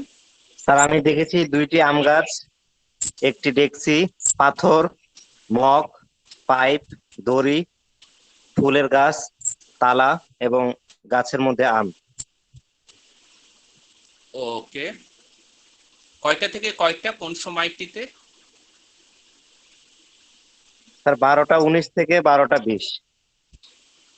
ওকে, কেন সময়টির কথা বলছি সেটি হচ্ছে বাস্তবে যখন আপনারা গবেষণা করতে যাবেন, সেটি হচ্ছে আপনি যদি ডাটা কালেক্টর হিসেবে কাজ করেন, অথবা যদি আপনি কাউকে দিয়ে ডাটা কালেকশনও করাতে চান, প্রত্যেকটা বিষয়ের সাথে এক ধরনের অর্থের সম্পর্ক আছে। মানে অর্থ মানে শুধু মিনিং অর্থে না, মানি অর্থে। আপনার ওই বিলাসটি হয়তো সবসময় খাটবে না যে এক জায়গায় বসে আমি ঘন্টার পর ঘন্টা কাটিয়ে গেলাম। অনেক ক্ষেত্রে প্রফেশনাল গবেষণার ক্ষেত্রে যেই কারণে আপনাকে সময়টি অনেকটা বেছে নিতে হবে, যে কারণে কুইক আমি অবজার্ভ করতে পারছি কিনা, এই দক্ষতাটুকু এবং কতটা ভালোভাবে অবজার্ভ করতে পারছি, সেই দক্ষতাটুকু খুব গুরুত্বপূর্ণ। যে আমি কতটা কুইক আমি অবজার্ভ করতে পারছি কত কম সময়। কারণ আপনি 10 মিনিট ধরে করলে আরো ভালো হতো, কিন্তু 10 মিনিট ধরে করা মানে কিন্তু আপনার পিছনে খরচটি অনেক বেড়ে যাওয়া। এগুলো কিন্তু যখন আপনি একটা প্রজেক্ট ম্যানেজ করতে যাবেন তখন কিন্তু এই চিন্তাগুলো আপনার মাঝখানে আসবে। তারপরে দেখছি বাহরুল ইসলাম, আপনি কি লিখেছেন একটু বলবেন? জি স্যার, আমি 12টা 19 থেকে কতগুলো গাছ দেখেছি, মানে বারান্দায় কতগুলো মর্নিং গ্লোরি গাছ, রুয়েলিয়া গাছ, আর একটা গাড়ি বের হয়ে যাচ্ছিল কম্পাউন্ড থেকে, আর আম গাছে 2টো আম দেখেছি।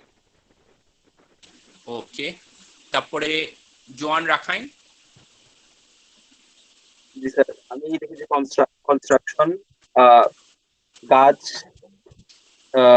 পুরোনো বোট, ওপারের বাড়ি, বিল্ডিং। আমি হলাম এই ভিউ গুলো আমার রুমের জানলা দিয়ে দেখেছি। আচ্ছা, দ্বিতীয়টি কি দেখেছেন? আহ, ওপারের বাড়ি, মানে সরি, নদীর ওপারের বাড়ি স্যার। ওকে, ঠিক আছে। তারপর আশিকুর রহমান, জি বলুন। জি স্যার, আমি দেখেছি হলো 12টা 19 থেকে 12টা 20-এর মধ্যে। এর ভেতরে দেখেছি হলো আমার নিজের রুমের বইগুলো, আমার বিছানা, তারপরে জানলা দিয়ে দেখেছি হলো বাইরের বিল্ডিং এর এসি এর সেট, তারপরে কারো আবার জানলার কাছে ফুলের টব, এগুলাই। ওকে, তারপরে জোহানা সিদ্দিকা, জি বলুন জোহানা সিদ্দিকা। আচ্ছা, ওনার বোধহয় কানেকশনে কোনো প্রবলেম হচ্ছে। জহির রায়হান। স্যার আমি দেখেছি হচ্ছে গাছপালা, তারপর ইলেকট্রিসিটির ওয়্যার ছিল, গেটের তালা, গাছের টব, আর একজোড়া মোজা, গেটের লাইট, 3 জোড়া জুতা এবং কয়েকটা বিল্ডিং।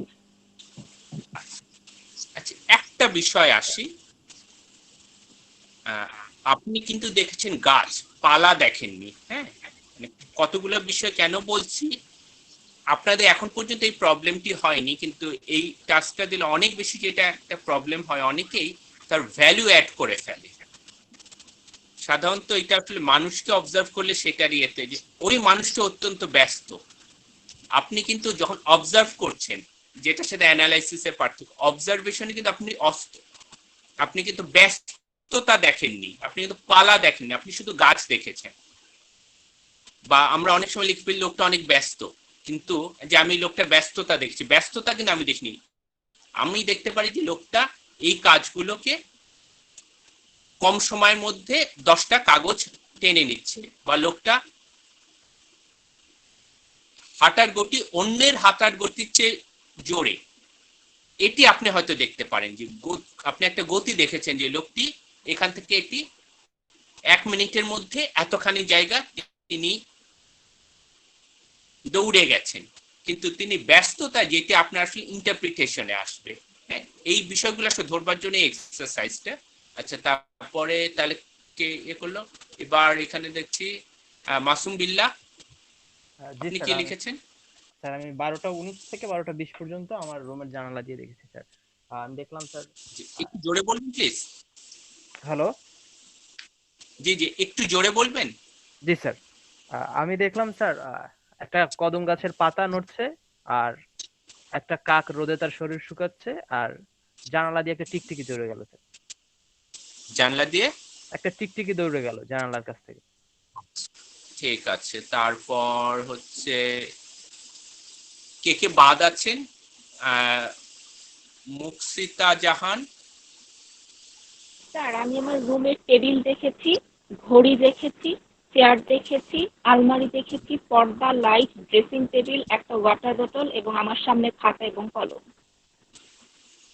লাস্টেরটা কি বললেন? খাতা এবং কলম। আচ্ছা ঠিক আছে, তারপর অপারেশন উইং। আচ্ছা স্যার, আমি আমার টেবিল পর্যবেক্ষণ করেছি। তো টেবিলে আয়না, মাল্টিভিটামিন এক ট্যাবলেট আছে, এরপরে ট্যাবলেটের বাক্স আর কি, কলম, money bag, phone, computer, power bank, এরপরে মাস্ক আছে একটা, এরপরে খাতা, মাউস, কিবোর্ড, আর টেবিলের উপরে ভ্যাকসিন আছে একটা। ওকে গুড, আপনারটা ধরে আমরা পরে একটু আলাপ করব। তারপরে মোহাম্মদ তানভীর তো বলেছেন। শাহরিন ফারাহ খান। জি স্যার, আমি 12টা 19 থেকে 12টা 20 পর্যন্ত আমার বারান্দা থেকে যা যা অবজার্ভ করলাম, 7-8 জন লোক হেঁটে যাচ্ছিল, তার মধ্যে কিছু 3-4টা বাচ্চাও ছিল। এবং আমি দেখলাম আমাদের পাশের এক বাসার ছাদে একজন লোক কবুতরকে খাবার দিচ্ছেন, এবং আরেকটা বাসায় দেখলাম ছাদের ফাঁক দিয়ে একটা নতুন গাছ গজাচ্ছে, মানে মাত্র কয়েক সেন্টিমিটার হয়েছে গাছটা। গুড।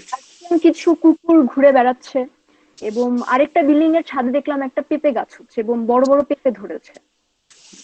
ওকে, তারপরে শায়লা নিপা। জি স্যার, আসসালামু আলাইকুম।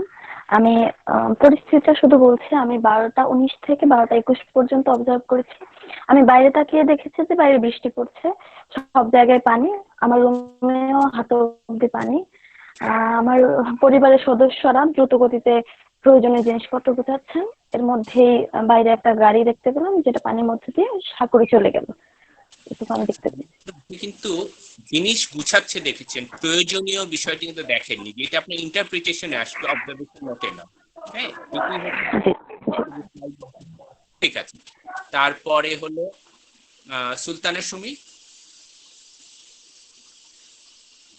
সুলতানা সুমি। স্যার আমি জানালা দিয়ে দেখেছি পাশের বাসার তারপর হচ্ছে জানালার পাশে একটা নারকেল গাছ, এবং রাস্তা দিয়ে একটা লোক হেঁটে যাচ্ছিল, একটা কারও চলে গেল এবং একটা কুকুরও হেঁটে গেছে। আর এর পাশে দেখলাম ধান ক্ষেত, এবং এর পাশে একটা গাছে একটা পাখি বসেছিল। এটুকু দেখেছি। ওকে, তারপরে সুমাইয়া ইমতিয়াজ। আমি দেখলাম হচ্ছে 17 থেকে 18 মিনিটে বেড কভার, ইয়ারফোন, মোবাইল, কাপড়, সুই সুতা, কাঠের ফ্রেম, পলিথিন ব্যাগ, চক আর ওপেনার। জুলকার নাইন। জুলকার নাইন, আপনি কি দেখেছেন?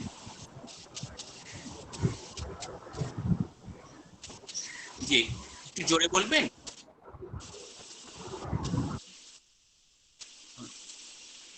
জুলকার নাইন, একটু জোরে বলবেন।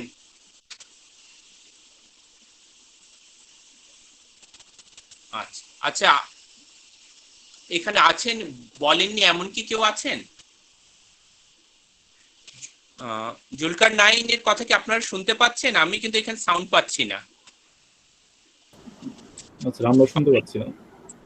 জি, শুনতে পাচ্ছি না তার কথা আমরা। আচ্ছা, তাহলে উপস্থিত যারা আছেন মানে বাদ পড়েছেন এমন কি কেউ আছেন যার কথা জিজ্ঞাসা করা হয়নি?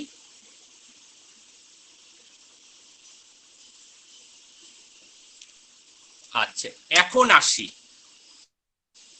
আপনারা সকলে কি শুনতে পাচ্ছেন এখন কথা? কারণ এখন হচ্ছে আমরা একটু গুরুত্বপূর্ণ অংশে আসব। প্রত্যেকে কি জি আমাদের স্যার, কথা শুনতে শুনতে? পাচ্ছি। সব মিলে মনে হয় 18 জন আপনারা অবজার্ভ করেছেন, রাইট? 17 বা 18 যে কয়েকজন হোক। তার আগে একটু কথা বলে রাখি যে কোয়ালিটেটিভ রিসার্চের ক্ষেত্রে পারপাসিভ স্যাম্পলিং কিন্তু হতে পারে, যে যেখানে আমি অ্যাক্সেস পেয়েছি আমি শুধু তাদের কাছ থেকে নিয়েছি। এখানে আপনাকে স্যাম্পলিং বা জেনারেলাইজ করতে হচ্ছে না কোয়ালিটেটিভ রিসার্চে, যে আমি যেইটুকু পেয়েছি এইটুকুর বেসিসে আমি অনেকগুলো গবেষণা করতে পারি। যেমন আপনাদের যে কয়েকটা ফিল্ড নোট এসছে, যদি 15 জনের ফিল্ড নোট আসে, এইটার উপর বেস করে কিন্তু আপনার একটা গবেষণা করতে পারে। কয়েক রকম গবেষণা হতে পারে। একটা হচ্ছে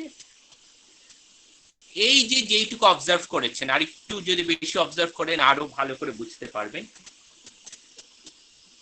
এটা দিয়ে কিন্তু একটা শহরের পরিকল্পনা কেমন, এই শহরে একজন এই আপনাদের বয়স তো এখন নিশ্চয়ই 18-20, যে একজন টিনেজার এই শহরে কিভাবে কি কি নিয়ে বেঁচে আছে, তার বাসায় কি কি উপাদান আছে, বা আপনারা দেখেন শহরে এবং গ্রামে যারা আছে, যে গ্রামে এবং শহরের কোন কোন জায়গায় পার্থক্য আছে বা কোন কোন জায়গায় মিল আছে, এই কয়েকটি বিষয় দিয়ে কিন্তু আপনারা একটা গবেষণা করতে পারেন।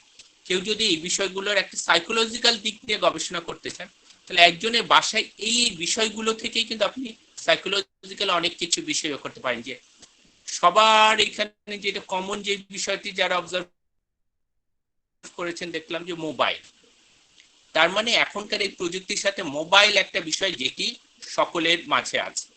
এটিকে আরো হয়তো সূক্ষ্মভাবে দেখলে তখন দেখা যাবে যে কি মানের ফোন ব্যবহার করছে, কয়টি ফোন আছে, এটি দিয়ে কিন্তু কতগুলো বিষয় বোঝা যাবে।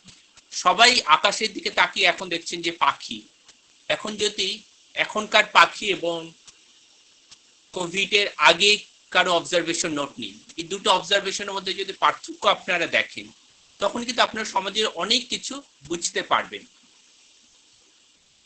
আমার কাছে কথা হচ্ছে এই কয়েকটি নোটস, এই নোটস এর উপর বেস করে কিন্তু আপনার গবেষণাটি হবে, এবং এর জন্য যে বিষয়টি দরকার সেটা হচ্ছে দেখার লেন্স, কতটা দক্ষভাবে আপনি দেখতে পারেন। এর আগে কতগুলো টাস্ক দিচ্ছি, সেটি হচ্ছে আজকে যেহেতু সময় নেই, এই সময়ের মধ্যে না কিন্তু টাস্কগুলো করবেন। সেটি হচ্ছে কারো একজনের সাথে আপনি কথা বলবেন, কারো একজনের সাথে কথা বলবেন, একটা ইন্টারভিউ নেবেন এবং কি কি কথা হলো সেগুলোকে আপনি ট্রান্সক্রাইব করবেন, যে তার কথাগুলোকে আপনি যা যা কথা হয়েছে, আপনি যে প্রশ্ন করছেন সেই প্রশ্ন এবং উনি যে উত্তর দিয়েছেন সেই উত্তর, সেগুলো লিখবেন।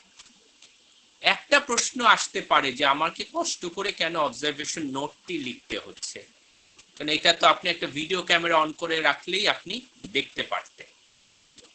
কেন এই ট্র্যাডিশনাল ওয়েতে বা ডিজিটাল যুগে কেন এরকম অ্যানালগের প্রসিডিউরটার কথা বলছি? এর পিছনে কতগুলা যুক্তি আছে। একটা হচ্ছে খুব সিম্পল যুক্তি, যেটি একটা হচ্ছে যে সবসময় তো আপনার এই যন্ত্র থাকবে না। আরেকটি হচ্ছে যে অবজারভেশনের সাথে আরেকটা কথা হচ্ছে ইন্টারভেনশন। যেই মুহূর্তে আপনি ভিডিওটি অন করবেন সেই মুহূর্তে আপনার সামনে আমার ব্যবহার, আর যেই মুহূর্তে আপনার সামনে ভিডিও ক্যামেরা থাকবে না সেই মুহূর্তে আমার ব্যবহার এক নাও হতে পারে। কারণ ভিডিও যখন আসছে তখন আমি হয়তো অনেক বেশি কনসাস হয়ে যাব, তখনকার পিকচার এবং নন ভিডিও পিরিয়ডের পিকচার একরকম না। অনেকগুলো আছে যে অনেক ক্ষেত্রে আপনাকে অ্যাক্সেসই দেবে না যে এখানে অডিও ভিডিও করার। এবং কোয়ালিটেটিভ রিসার্চের ক্ষেত্রে একটা এথিক্যাল প্রসিডিওর মেনটেন করতে হয়, সেটা হচ্ছে তাদের কনসেন্টটা নিতে হয়, যে আপনি যে আমি আপনার কথাগুলোকে যে আমি ব্যবহার করব এই কনসেন্টটা কি আপনি দিচ্ছেন কিনা। তারপরে হচ্ছে তার সেই রাইট টু উইথড্র থাকে, যে আমি আর এই গবেষণায় অংশগ্রহণ করতে চাচ্ছি না, তিনি যে কোনো সময় উইথড্র করতে পারে। কনফিডেন্সিয়ালিটি ব্যাপার থাকতে পারে, যে আমার পরিচয় কোনো জায়গায় ডিসক্লোজ করা হবে না। সেই ক্ষেত্রে আমরা অনেক সময় লিখি X1 X2 বা অন্য কোনো ছদ্ম নামে লিখি। আচ্ছা, এখন একটু আসি স্ট্রাকচার বা সেমি স্ট্রাকচারের ক্ষেত্রে। আমরা একটা বলি অবজারভেশন টুলের মধ্যে কতগুলো গাইডলাইন সাধারণত আমরা নিয়ে থাকি। যে আপনার গাইডলাইন হয়তো এরকম হতে পারে যে আপনি এই সময় মানুষের রং নিয়ে হয়তো গবেষণা করছেন, তাহলে আপনারই যা দেখলেন কি কি রঙের কাপড় মানুষ পরছে, সেটি আপনার একটা গবেষণার বিষয় হতে পারে। বা আরো যে বিষয়গুলো যখন আরো সূক্ষ্ম গবেষণার দিকে যাবে, যে মানুষের বডি ল্যাঙ্গুয়েজ কেমন, সেগুলোও কিন্তু আপনার গবেষণার বিষয় হতে পারে। যে আমি খুব মন মরা ভাবে আপনাদেরকে একটা যোগ বলে যাচ্ছি, তার মানে আপনি যদি শুধু শব্দগুলো নেন তাতে মনে হবে যে আরে উনি তো একটা যোগ বললেন, কিন্তু আমার যখন মন মরা ভাব সেটি যখন অবজারভেশন, তখন একটা বোঝা যাবে যে এখানে কোনো হয়তো একটা কন্ট্রাডিকশন আছে। তার মানে মানুষের বডি ল্যাঙ্গুয়েজ অবজার্ভ করা, এই বিষয়গুলো কিন্তু আপনাকে আপনার গবেষণার জন্য করতে হবে।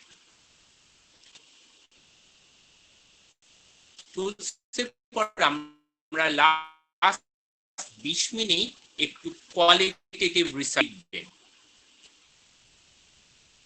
তার উপর বেস করে কিন্তু অনেক ধরনের কোয়ালিটেটিভ রিসার্চ সম্ভব।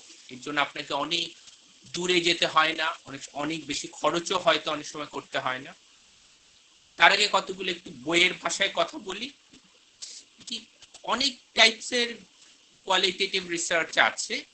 আমরা সাধারণত 4টাকে মেজর টাইপস বলি। কতগুলো হচ্ছে এথনোগ্রাফি, সাধারণত অ্যানথ্রোপোলজিস্টরা এই পদ্ধতিটা ব্যবহার করে। যে আপনি কোন একটা কালচারে চলে গেলেন, তারপরে তাদের ওখানেই থাকলেন, সেখানে দীর্ঘ সময় আপনি ফিল্ড নোটস নিলেন, তাদের একজন হয়ে হতে পারে, তাদের মাঝখানে বাস করে হতে পারে, তার উপর বেস করে আপনার গবেষণাটি হল। তার মাঝখানে আবার অনেক রকম পার্থক্য আছে। এথনোসেন্ট্রিজম, কেউ হচ্ছে আপনি আপনার দৃষ্টি দিয়ে দেখছেন নাকি তাদের দৃষ্টি দিয়ে দেখছেন। যেমন এর প্রসঙ্গে আপনি দুটো শব্দ লিখে রাখতে পারেন, এটিক অ্যান্ড এমিক। একটি হচ্ছে যে এই যে এখানে যে বিষয়গুলো ঘটছে, এটা আমি কোন ভাষায় লিখছি, কোন দৃষ্টি দিয়ে দেখছি। একটা হতে পারে যে ওইখানকার যে মানুষ, তারা যেভাবে চিন্তা করে, তারা যেই ভাষা ব্যবহার করে, সেই ভাষায় আমি গবেষণা করছি। আরেকটা হতে পারে যে না, এটিক অ্যাপ্রোচে না, আমি আমার দৃষ্টি দিয়ে ওদের জীবনযাত্রাকে দেখছি, কিন্তু ওদের মাঝখানে বাস করে ওদের কাছ থেকে। যেমন আমরা আগের দিন ফেনোমেনোলজির কথা বলেছি, আরেকটি ফেনোমেনোলজি হচ্ছে যে প্রত্যেকের বাস্তবতাকে নির্ধারণ করে। অতএব আমি কোনো জেনারেলাইজ করছি না, তাদের কাছ থেকে তাদের বাস্তবতাগুলোকে, তাদের বক্তব্যগুলোকে, তাদের ভয়েসগুলোকে তুলে আনছি। কতগুলো হতে পারে কেস স্টাডি, যে আপনি এই যে আমরা যে কয়েকটা জায়গায় করেছি, 15 জন, আরো কম জন হতে পারে, একজনের সম্বন্ধে অনেক ডিটেল ইনফরমেশন নিলেন, সেটার উপর বেস করে আপনি কয়েকজনের কেস স্টাডি করে তার উপর বেস করে গবেষণা করলেন। আরেকটি হচ্ছে গ্রাউন্ডেড থিওরি। গ্রাউন্ডেড থিওরির ব্যাপার যেটি হচ্ছে সেটি হচ্ছে যে আগে আপনি কোনো থিওরিটিক্যাল ফ্রেমওয়ার্কে যাননি, নানা জনের নানা বক্তব্য থেকে সেইখান থেকে কতগুলো প্যাটার্ন তৈরি করে সেখান থেকে আপনি একটা থিওরি তৈরি করলেন, গ্রাউন্ডেড থিওরি। যে এদের সবার বক্তব্য থেকে আগে থেকে আপনি কোনো প্রিকনসিভ আইডিয়া নিয়ে যাননি, আপনি আপনার একটা থিওরি তৈরি করলেন। তাহলে আমরা গ্রাউন্ডেড থিওরিটাকে আমরা সাধারণত বলতে পারি ডিডাকটিভ মেথডে, যে অনেক কিছু তথ্য নিয়ে, একটু দুঃখিত, অনেক কিছু তথ্য নিয়ে আমি সেখান থেকে একটা প্যাটার্ন তৈরি করলাম। আমরা সাধারণত যেটা করি সেটা হচ্ছে একটা থিওরিকে ধরে নিয়ে তারপর সেই থিওরি থেকে আমরা খন্ডাই, যে এই লেন্স দিয়ে আমি দেখছি, এই লেন্সের বেসিসে এই বিষয়গুলোকে আমি ব্যাখ্যা করছি। যে আমি ওখান থেকে তাদের বক্তব্যগুলোকে নিয়ে আমি থিওরির আদলে এটাকে ইন্টারপ্রিট করছি। তাহলে আবার আগের কথায় আসি, যে কোয়ালিটেটিভ রিসার্চে আমরা অনেক বেশি রিলাই করছি ওয়ার্ডস এর উপর, মানে কথার উপর, ইমেজেস এর উপর। এখানে আপনার আগে যে কথাটি এনেছে, আপনার ইডিওলজিক্যাল অবস্থান কি সেটি আপনি বলছেন এবং আপনার এখানে আপনি আনবায়াসড এই কথাটি আপনাকে বলতে হচ্ছে না যে আমি আমার এই ফিলোসফিক্যাল স্ট্যান্ডে আমি দেখছি, আপনি আনবায়াসড হওয়ার কোনো কারণ নেই, কিন্তু আপনি একটা সিস্টেমেটিক প্রসিডিওর ফলো করেছেন যে হ্যাঁ আমার এইটা অবস্থান, এই ফিলোসফিক্যাল দৃষ্টিতে আমি এটি দেখছি, কিন্তু এই একটা সিস্টেমেটিক অবস্থানকে আমি মেনটেন করছি যেগুলোর পক্ষে এনাফ এভিডেন্স আছে, এনাফ বক্তব্য আছে। তার মানে এখানে গবেষণাটা অনেকটা হচ্ছে যে ন্যাচারাল সেটিংসে, যে আপনার ফেস টু ফেস ইন্টারাকশন হচ্ছে এখানে। তার মানে কতগুলা কি ইনস্ট্রুমেন্ট হচ্ছে, আপনি যে কথাগুলোকে নিয়েছেন, এই যে আপনাদের যে অবজারভেশন নোট, এটি হতে পারে কোনো ডকুমেন্ট হতে পারে, এগুলো সবগুলোই কিন্তু আপনার এক ধরনের লিখিত ফর্মে আছে, সেগুলোর উপর বেস করে আপনি লিখছেন। কারো ইন্টারভিউ নিচ্ছেন, সেই ইন্টারভিউগুলোকে আপনি ট্রান্সক্রাইব করছেন, অর্থাৎ একটা ডকুমেন্টের উপর আপনি রিলাই করছেন। এখানে কিন্তু মাল্টিপল মিনিং হতে পারে, এখানে আপনি একমাত্র ব্যাখ্যাদাতা নন, এখানে নানা রকম ব্যাখ্যা হতে পারে, একই বিষয়কে 10 জন 10 রকম ভাগ করতে পারে। শুরুতে আজকে যে কথাটি বলেছিলাম যে এই ক্লাসটি খারাপ লেগেছে, যে সবাই খারাপ, এক বলা মানে খুব খারাপ আর 2 বলা মানে মাঝারি খারাপ, এইভাবে করে আমি ভাগ করেছি, কিন্তু কোয়ালিটেটিভ রিসার্চে এইভাবে ভাগ করা না, যে খুব খারাপ বলতে আপনি কি বুঝাচ্ছেন, আরেকজন খুব খারাপ বলতে কি বুঝাচ্ছেন। প্রত্যেকের বক্তব্য আলাদা, প্রত্যেকের ব্যাখ্যা আলাদা, সেই ব্যাখ্যাগুলোকে মাল্টিপল মিনিং হতে পারে। এবং যে কারণে আমাদের এখন আসি, আপনি এখন একটু অ্যানালাইসিসে চলে যান। আমরা তো এতক্ষণ পর্যন্ত টুলের অংশটা নিয়ে আলাপ করেছিলাম, এখন আপনি অ্যানালাইসিসে চলে যান, যে আপনাদের বলেছিলাম না পরের পৃষ্ঠায় যেতে। অ্যানালাইসিসের জন্য আপনি কতগুলো কথা লিখে রাখতে পারেন, সেই কথাগুলোর উপর আমরা লিখব প্যাটার্নস, ক্যাটাগরিজ, থিমস। আপনারা কি লিখতে পেরেছেন? একটু সময় দেব। Patterns, categories, themes.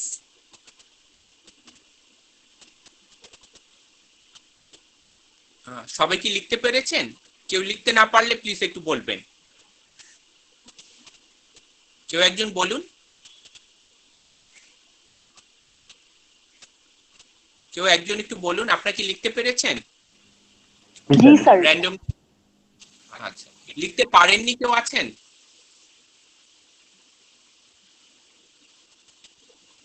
Patterns, categories and themes, এর উপর বেস করে আজকের আলোচনাটি শেষ হবে। তার আগে আসি যে প্রসিডিউরটা তাহলে কি রকম হচ্ছে, আবার আগের কথায় যাই। আমরা একটা থিওরিটিক্যাল ফ্রেমওয়ার্কের কথা বলেছিলাম, তার মানে ওই একটা থিওরিটিক্যাল ফ্রেমওয়ার্কের আদলে আপনার একটা রিসার্চ কোশ্চেন এসছে। রিসার্চ কোশ্চেন এগুলো নিয়ে আমরা আবার আলাপ করব, বিশেষ করে আগামী দিন যখন আমরা রিডিং রাইটিং এর সাথে রিসার্চ কোশ্চেন বিষয়টি নিয়ে আমরা এর পর দিন একটু আলাপ করব, যখন আমরা রাইটিংটি নিয়ে কথা বলছি। কিন্তু রিসার্চ কোশ্চেন হচ্ছে আপনার মূল বিষয়, যে আপনি কি জানতে চাচ্ছেন। এখন এটির ক্ষেত্রে আমরা আগে একবার বলেছিলাম যে রাইটিং এর ক্ষেত্রে যে শুরুতে অনেক ব্রডার অংশ থেকে আপনাকে স্পেসিফিক অংশে আসতে হবে। তার মানে অনেকগুলো বিষয় হতে পারে, কিন্তু আপনার পক্ষে এতগুলো বিষয় আপনি দেখছেন না, তার জন্য যে আমি এই থিওরির আদলে আপনি আপনার কোশ্চেনটাকে ভাগ করে নিচ্ছেন। একটা উদাহরণ দিই, মনে করুন যে আমি একটা গবেষণা করতে চাচ্ছিলাম যে এই গ্রুপের মানুষরা ভায়োলেন্সকে কিভাবে ইন্টারপ্রিট করে। তারপরে যেটা আমি করলাম যে গ্যালটাং এর ফ্রেমওয়ার্ক থেকে আমি এই রিসার্চ কোশ্চেনটাকে আরেকটু স্পেসিফিক করে নিলাম। গ্যালটাং 3 রকম ভায়োলেন্সের কথা বলছি, ডাইরেক্ট, স্ট্রাকচারাল, কালচারাল। তাহলে এই গ্রুপের মানুষেরা ডাইরেক্ট, স্ট্রাকচারাল এবং কালচারাল ভায়োলেন্সকে কিভাবে ইন্টারপ্রিট করে। তার মানে আমার রিসার্চ কোশ্চেনটাকে আমি ভাগ করে নিলাম। এখন এরপরে যে এই বিষয়টি, যে তারা তো নানা রকম কথা বললেন, তাদের সব কথাগুলোকে আবার আগের কথায় আসি যে আমি এরকম লিখে নিয়েছি, তাই তো। লিখবার পরে খাতার যে আমি একটা সাইডে রাখতে বলছি, তাদের ইন্টারভিউ নিলাম, ইন্টারভিউ গুলোকে আমি ট্রান্সক্রাইব করেছি, লিখেছি। তারপরে তিনি যে এই কথাগুলোকে বলেছেন, এই কথাগুলো প্রথম আমি ক্যাটাগরির মধ্যে ভাগ করে নিতে পারি যে 5 নাম্বার পার্টিসিপেন্টে 8 নাম্বার কথা, এটি হচ্ছে ডাইরেক্ট। 6 নাম্বার পার্টিসিপেন্টের 1 নাম্বার কথা, সেটা হচ্ছে এই যে 6 নাম্বার পার্টিসিপেন্টের 1 নাম্বার কথা, সেটা হচ্ছে ডাইরেক্ট ভায়োলেন্স। বা 3 নাম্বার পার্টিসিপেন্টের 2 নাম্বার কথা, সেটা হচ্ছে স্ট্রাকচারাল। আবার 4 নাম্বার পার্টিসিপেন্টে 5 নাম্বার কথা, সেটা হচ্ছে স্ট্রাকচারাল। এইভাবে করে আমি অনেকগুলো ভাগ করে নিলাম যে 3টা ভাগই, এটা স্ট্রাকচারাল, এটা কালচারাল, এটা ডাইরেক্ট। এইভাবে করে আমি 3 রকম হয়তো ভাগ করে নিলাম। তারপরে আমি দেখলাম যে আচ্ছা, স্ট্রাকচারাল ভায়োলেন্সের মধ্যে অনেকগুলো প্যাটার্ন আছে, কালচারাল ভায়োলেন্সের মধ্যে অনেকগুলো প্যাটার্ন আছে। সেই প্যাটার্ন গুলোকে আমি ভাগ করলাম। সেটার জন্য আমার কথাকে এস্টাবলিশ করার জন্য বিভিন্ন জন বক্তব্য দরকার হল, মানে আমাদের পার্টিসিপেন্টরা যা বলেছে সেখান থেকে আমি সেগুলো কোট করতে পারি, যে আমি যেটা অবজার্ভ করেছি সেখান থেকে আমি কোট করতে পারি যে হ্যাঁ এই বিষয়গুলো তো এখানে রিফ্লেক্ট করছে। এইভাবে করে আমি আসছি যে প্রথমে আমি এরকম যখন ক্যাটাগরি করে নিলাম, তারপরে এখানে এক একটাকে আমি ভাগ করে নিচ্ছি, সেই ভাগগুলোকে আমি এক এক জায়গায় বসাচ্ছি। তার মানে আমার স্ট্রাকচারাল ভায়োলেন্সের প্যাটার্নে আমি হয়তো দেখছি যে 5 নাম্বার পার্টিসিপেন্টের একটা বক্তব্যের সাথে 3 নাম্বার পার্টিসিপেন্ট একজনের বক্তব্য একটা মিল আছে। তার মানে এই রকম বিষয়গুলোকে আমরা দেখতে পাচ্ছি কালচারাল ভায়োলেন্সে, স্ট্রাকচারাল ভায়োলেন্সে বা ডাইরেক্ট ভায়োলেন্সে। এইভাবে করে আমি কতগুলো থিমকে ডিরাইভ করলাম। এটার ক্ষেত্রে যে বিষয়টি হচ্ছে, গবেষক তো গবেষক এটা ভ্যারি করতে পারে। এটা লোহার মতো না যে লোহা হিট দিলে বাড়বে, এটা আমি সবার জন্য বলছি সমান। এটির ক্ষেত্রে তা নয়। এটির ক্ষেত্রে কোয়ালিটেটিভ রিসার্চার হিসেবে আপনি একভাবে ব্যাখ্যা করবেন, একই তথ্য নিয়ে আরেকজন আরেকভাবে ব্যাখ্যা করবে। গুরুত্বপূর্ণ যে বিষয়টি হচ্ছে সেটি হচ্ছে আপনার আগে থিওরিটিক্যাল ফ্রেমওয়ার্ক তৈরি করা। আমি গ্রাউন্ডেড থিওরির কথা বলছি না, অন্যদিকে আপনার রিসার্চ কোশ্চেনটাকে স্পেসিফাই করা যে আমি এই বিষয়গুলো জানতে চাচ্ছি। তারপরে তাদের প্রত্যেকের বক্তব্য পুরোটা লেখা, এবং এখানে গুরুত্বপূর্ণ হচ্ছে প্রত্যেকের কথা, এখানে সংখ্যা তিনি 1 জন হোক কি 10 জন হোক সেটি বিষয় নয়, প্রত্যেকের কথাগুলোকে আপনি কিন্তু পড়বেন। পড়ে প্রথমে একটা বিগার পিকচার নেবেন যে প্রত্যেকের কথার মধ্যে এই বিষয়গুলো এসছে। সেখান থেকে আপনি ক্যাটাগরি করলেন যে এগুলোকে আপনি স্ট্রাকচারাল, এগুলোকে কালচারাল, এগুলো। এটা কিন্তু আরেকজন যদি দেখেন, মনে করেন যে উপরে জহির রায়হানের নাম দেখছি, জহির রায়হান যদি দেখেন তিনি এই একই ইনফরমেশন গুলোকে আরেকভাবে করে ব্যাখ্যা করতে পারেন। এটা হিট দিয়ে লোহা বাড়ার মতো না যে উনার আর আমার অবজারভেশন এক হতে হবে। যে কারণে আমি যখন লিখবো তখন আমি লিখলাম যে সামিও বলছে, জহির রায়হান যখন লিখবে জহির রায়হান বলছেন। এখানে আপনাকে গবেষক হিসেবে আপনি আপনার সেই স্বাধীনতাটি আছে, কিন্তু আপনাকে একটা সিস্টেমেটিক প্রসিডিওর আছে। এই ইনফরমেশন গুলোর বেসিসে আমি দেখছি এরকম কতগুলো কমন প্যাটার্নস আসছে। এইভাবে করে প্রত্যেকের ভয়েস গুলোকে তুলে আনা। তারপরে সেইখান থেকে আপনি কতগুলো ক্যাটাগরি থেকে আপনি কতগুলো প্যাটার্ন বের করলেন, সেই প্যাটার্ন গুলোই হচ্ছে আপনার রিসার্চ কোশ্চেন উত্তর। যে এই রকম ডাইরেক্ট ভায়োলেন্স গুলো আছে, এই রকম কালচারাল ভায়োলেন্স গুলো আছে, এই রকম স্ট্রাকচারাল ভায়োলেন্স গুলো আছে। তার মানে এতে প্রত্যেকের বক্তব্যের মাঝখান থেকে কতগুলো আন্ডারলাইং মিনিং গুলোকে আপনি এক্সপ্লোর করলেন, যে কারণে কোয়ালিটেটিভ রিসার্চে অনেক থিম এক্সপ্লোর হয়, এক্সপ্লেইনের চেয়ে এক্সপ্লোর হয়, নতুন নতুন আইডিয়া গুলো আসে, তাদের বক্তব্যগুলো এখানে তুলে আনেন, এবং এখানে আপনাকে জেনারেলাইজ করতে হচ্ছে না। কোয়ান্টিটেটিভ রিসার্চে যেমন আমরা জেনারেলাইজ করি, এখানে জেনারেলাইজ করতে হচ্ছে না। এখানে এইটা বললাম যেটা খুব এনজয়েবল হওয়ার কথা নয়, কারণ অনেক বেশি মনোটোনাস হয়ে গেছে। একদিক থেকে একজনের কথা শুনতে এত ভালো লাগবার কথা নয়। তারপর আপনারা ধৈর্য ধরে শুনেছেন, তার জন্য আমি কৃতজ্ঞ। আপনারা আগে আজকে সেশনটি সম্বন্ধে একটু বলুন, কারণ মানে 3টা সেশনের বিষয়কে আসলে একটু কম সময়ের মধ্যে টেনে আনতে হয়েছে, তাই আপনাদের অ্যাক্টিভিটিস অনেক কম ছিল। আপনারা একটু বলুন, আমরা আর 10 মিনিটের মধ্যে সেশনটিকে শেষ করব। একটু বলবেন কেউ? এখন আসসালামু আলাইকুম স্যার। জি স্যার, মানে আপনার অনেকগুলা সেশনেই দেখেছি যেখানে বলা হয়েছে যে কোয়ান্টিটিভ মেথডে স্ট্রাকচারাল কোশ্চেন গুলা অনেক মানে স্ট্রাকচারাল কোশ্চেনে ইউজ হয়, আর কোয়ালিটিভ মেথডে স্ট্রাকচারাল, সেমি স্ট্রাকচারাল এবং আনস্ট্রাকচারাল কোশ্চেন গুলা নিয়ে কাজ হয়। তো আমার কথা হলো যে যদি আমি মানে আনস্ট্রাকচারাল কোশ্চেন নিয়ে কাজ করি, তাহলে আমি থিম গুলা পরে মানে মানে ওই প্যারামিটার গুলা কিভাবে ধরবো? তাহলে আমি মানে আমার তো কোশ্চেন গুলা করা ঠিক আছে, কিন্তু আমি এই যে আনস্ট্রাকচারাল কোশ্চেন করে নিয়ে পরে থিম গুলা আইডেন্টিফাই করবো, স্পেসিফিক ভাবে করবো কিভাবে সেটা। গুড, ভালো প্রশ্ন করেছেন। আপনি যেটা বলেছেন সেই বক্তব্যের সাথে আমি আরেকটা কথা যোগ করেছিলাম, সেটি হচ্ছে যে সাধারণত আমরা তাই সেমি স্ট্রাকচার্ড কোশ্চেন বেশি ব্যবহার করি। কারণ সেমি স্ট্রাকচারটি এই কারণে ব্যবহার করে, আপনি যেটা বলছেন যে পুরাটাই যদি অগোছালো হয়, সেখান থেকে একটা প্যাটার্ন বের করা অনেক সময় খুব ইজি হয় না, কাজটি অনেক সহজ হয় না। কথাটা সত্য যে আপনি অনেক কথা বললেন, সেখান থেকে একটা থিম আপনার যেইটুকু প্রয়োজন সেইটুকু বের করাটা কঠিন হয়। সেই জন্য সাধারণত আমরা সেমি স্ট্রাকচার প্রশ্নগুলো ব্যবহার করি। সেমি স্ট্রাকচারটা করছি যে অনেক সময় কথার পিঠে কথা আসে, যেন সেই কথাগুলোকে আমরা নিতে পারি। কিন্তু এটা আসলে অনেকটা পরিস্থিতির উপর ডিপেন্ড করে। তো অনেকগুলো বিষয় হয়তো হতে পারে যে আপনি একটা গ্রাউন্ডেড থিওরি ফলো করছেন, যে একদম আনস্ট্রাকচার থেকে আপনি সাজিয়ে আনতে পারছেন, যে হ্যাঁ আমি আনস্ট্রাকচার্ড ভাবে এই বিষয়গুলো দেখেছি, কিন্তু এখান থেকে আমি দেখছি যে কতগুলো কমন প্যাটার্ন আছে, সেটিও হতে পারে। এটি হচ্ছে যে আপনার যদি কনসেপচুয়াল ফ্রেমওয়ার্কটা ঠিক থাকে, তখন আপনি, কারণ সেমি স্ট্রাকচার্ড হোক আর আনস্ট্রাকচার্ড হোক, এগুলো তো আসলে টুলস যেগুলো আপনাকে ইনফরমেশন দেবে।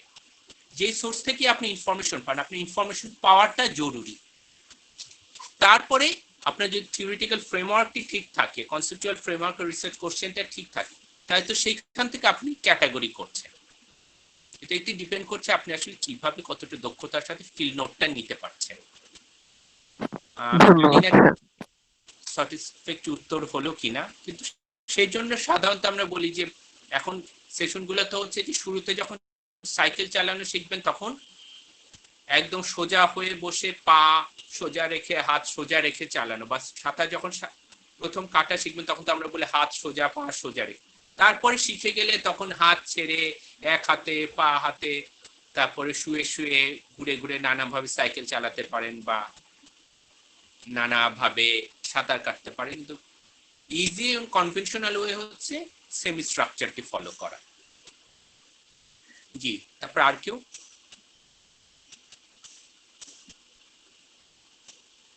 আপনারা আর কেউ বলবেন? কেউ একজন একটু বলুন, তাহলে র্যান্ডমলি একটু কাউকে পিক আপ করি। র্যান্ডমলি কার নাম আসে এইখানে? কি শাহরিন ফারা খান, আপনি কি কিছু বলবেন? স্যার, আজকের সেশন নিয়ে আমার কোয়েশ্চেন নেই, তবে গত সেশনের ব্যাপারে আমার একটা কোয়েশ্চেন ছিল। জি জি বলুন। স্যার, আমরা এই অন্টোলজি এবং এপিস্টেমোলজি নিয়ে কথা বলছিলাম, ফিলোসফিক্যাল স্ট্যান্স গুলো, যে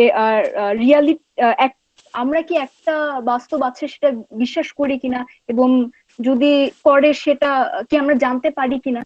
তো আপনি আমাদের সবাইকে করেছিলেন। তো স্যার, আমি আসলে আপনার উত্তরটা জানতে চাই, আপনার এই বিষয়ে কি বিশ্বাস? আমিও ঠিক জানি না, ওই যে এখানে কয়েকটা প্রশ্ন ছিল না, যে হ্যাঁ না অথবা জানি না। আমার হয়তো অনেকটা জানি না অবস্থান, মানে যে কারণে কেউ যদি আমাকে বলে যে আপনি কোন মতবাদী মানুষ, আমি বলি আমি অনেকটা আবাদী মানুষ। যে কৃষক যেমন আবাদ করে, আমি সেরকম হয়তো অনেকটা আবাদ করি। আমি নিজেও আসলে জানি না। আচ্ছা, তারপর ধন্যবাদ। জহির রায়হান, আপনি কিছু বলবেন? হ্যাঁ স্যার, এটা নিয়ে বিজনেস, আমি যদিও বিজনেস ব্যাকগ্রাউন্ডের স্টুডেন্ট, তো আমাদের একটা কোর্স ছিল বিজনেস রিসার্চ। তো এইগুলোতে আপনার হচ্ছে স্যাম্পলিং আর অনেক জিনিস নিয়ে থিওরিটিক্যাল নলেজ ছিল। তো আজকে আরো অনেক স্পেসিফিক আইডিয়া পাওয়ার জন্য স্যার ভালো ছিল সেশনটা। আর নর্মালি আমার একটা কোয়েশ্চেন ছিল স্যার, যেটা হচ্ছে আমরা যখন কোয়েশ্চনিয়ার ডেভেলপ করি, তখন অনেক সময় আমরা হচ্ছে এই যে মিক্স একটা কোয়েশ্চেন তৈরি করি, যেমন এটাতে ওপেন এন্ডেড থাকে, আপনার ক্লোজ এন্ডেড থাকে, আপনার মাল্টিপল চয়েস, দেন হচ্ছে এই যে এগ্রি ডিসএগ্রি যেটার একটা লেভেল থাকে। তো সবগুলো মিক্স করে আমরা যখন স্যার কোয়েশ্চেনের ডেভেলপ করি, তখন এটাকে আমরা হচ্ছে আসলে মেইনলি কোয়ালিটেটিভ রিসার্চে নাকি কোয়ান্টিটেটিভ রিসার্চে কোনটাতে আমরা বেশি ভালো রেজাল্ট পাবো? না না, এটা একদমই আপনার কনটেক্সটের উপর, আপনার রিসার্চের প্রয়োজনের উপর ডিপেন্ড করছে। এটা একেবারেই মানে কেস টু কেস ভ্যারি করবে। একটি কোন গবেষণার জন্য কোনটি প্রয়োজন এটি কোনোভাবে জেনারেলাইজ করা যায় না। সাধারণত কোয়ান্টিটেটিভ রিসার্চের জন্য কোশ্চেনিয়ার, সার্ভে এগুলো ব্যবহার করা হয়। কোয়ালিটেটিভ রিসার্চের জন্য টুল হিসেবে এফজিডি, ইন্টারভিউ, অবজারভেশন এগুলো ব্যবহার করা হয়। কিন্তু এটি খুবই প্রয়োজনের উপর ডিপেন্ড করে কোন গবেষণার জন্য কোনটি প্রয়োজন এবং আপনি কোন লেন্স দিয়ে দেখছেন। আচ্ছা, এখন জুলকার 9 আপনি কিছু বলবেন? জুলকার 9 উনার মনে কানেকশনের প্রবলেম। জি, কিছু বলবেন?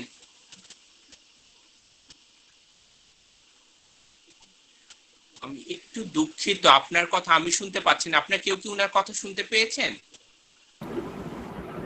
খুব সম্ভবত মাইকের সমস্যা, মাইক্রোফোনের প্রবলেম মেবি। তাহলে আবার এবার একটু নিচ থেকে এবিসিডি থেকে না করে উল্টো দিক থেকে সুলতানা সুমি আপনি কিছু বলবেন? সুলতানা সুমি আপনি কি শুনতে পাচ্ছেন? আপনি কিছু বলবেন?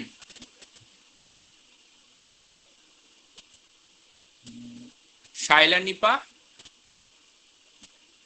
শায়লা নিপা কিছু বলবেন? জি স্যার। জি স্যার, আমি আনফরচুনেটলি আমি ফার্স্ট ক্লাসটা মিস করেছি, তো আমি আজকে ক্লাসটা শুনেছি।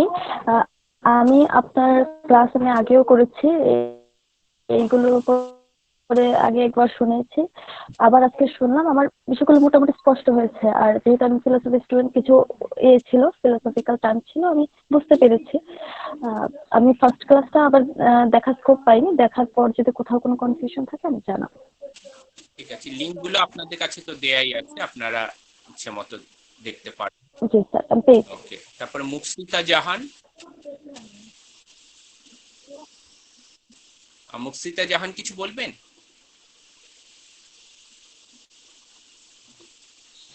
স্যার, আজকের ক্লাসটা করার পর মোটামুটি আগে আমার অনেক কনফিউশন ছিল, সে অনেকগুলো কনফিউশনই ক্লিয়ার হয়ে গিয়েছে এখন।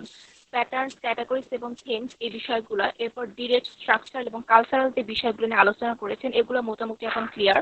প্লাস এথনোগ্রাফি, ইমিক এবং ইথিক পার্সপেক্টিভ যেটা, এটাও এখন প্রায় মোটামুটি ক্লিয়ার হয়ে গিয়েছে। Number 1, thank you sir. ধন্যবাদ।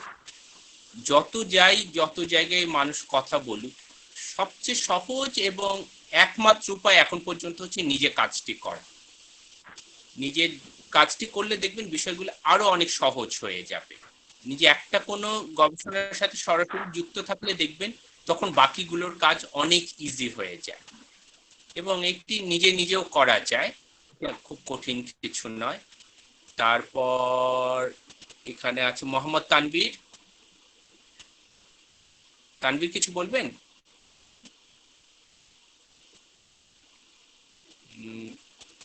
তাহলে জোয়াং আপনি কিছু বলবেন? জোয়াং রাখাইন। জি না স্যার, আচ্ছা, কোনো কোশ্চেন নেই। ওকে, তারপর জোহানা সিদ্দিকা আপনি কিছু বলবেন? জোহানা সিদ্দিকা।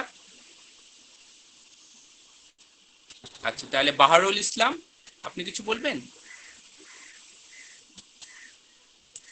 বাহারুল ইসলাম কিছু বলবেন? না স্যার, মোটামুটি বুঝতে পেরেছি। আর আগের যে কনফিউশন গুলো ছিল আজকের সেশনের পরে অনেক কিছুই ক্লিয়ার হয়েছে। আচ্ছা, ধন্যবাদ। আর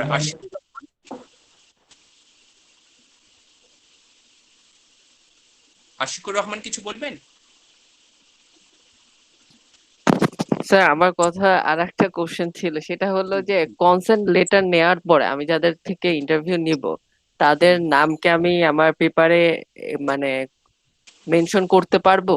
মানে এথিক্সের ক্ষেত্রে 3টা পয়েন্ট আছে, কনসেন্ট লেটার, তারপর আরেকটা হচ্ছে confidentiality, confidential, right two withdraw. হ্যাঁ, আর আরেকটা হচ্ছে রাইট টু উইথড্র। সো তার পরিচয় যদি আপনি তাকে বলে রাখেন যে আপনার পরিচয় আমি কোথাও প্রকাশ করব না, তাহলে সেটি কখনো প্রকাশ করতে পারবেন না। আর যদি তার পরিচয় প্রকাশ করতে হয় তাহলে সেটিও আপনার কনসেন্ট নিয়ে নিতে হবে যে এই গবেষণা আমি আমার পরিচয় প্রকাশ করতে অনুমতি দিচ্ছি। ধন্যবাদ স্যার। অপারেশন উইং, আপনি কিছু বলবেন? না স্যার, কিছু বলার নেই আমার। তাহলে আমি শেষ করার সময় একটি কথা বলি যে স্যার আমার একটু জানার ছিল। জি জি বলুন বলুন। স্যার কোয়ালিটেটিভ, আরেকবার বলবেন। কোয়ালিটেটিভ টেক্সটগুলো অ্যানালাইসিস করার ক্ষেত্রে আমরা দেখি যে বিভিন্ন ধরনের সফটওয়্যার ব্যবহার করা হয়, যেমন একটি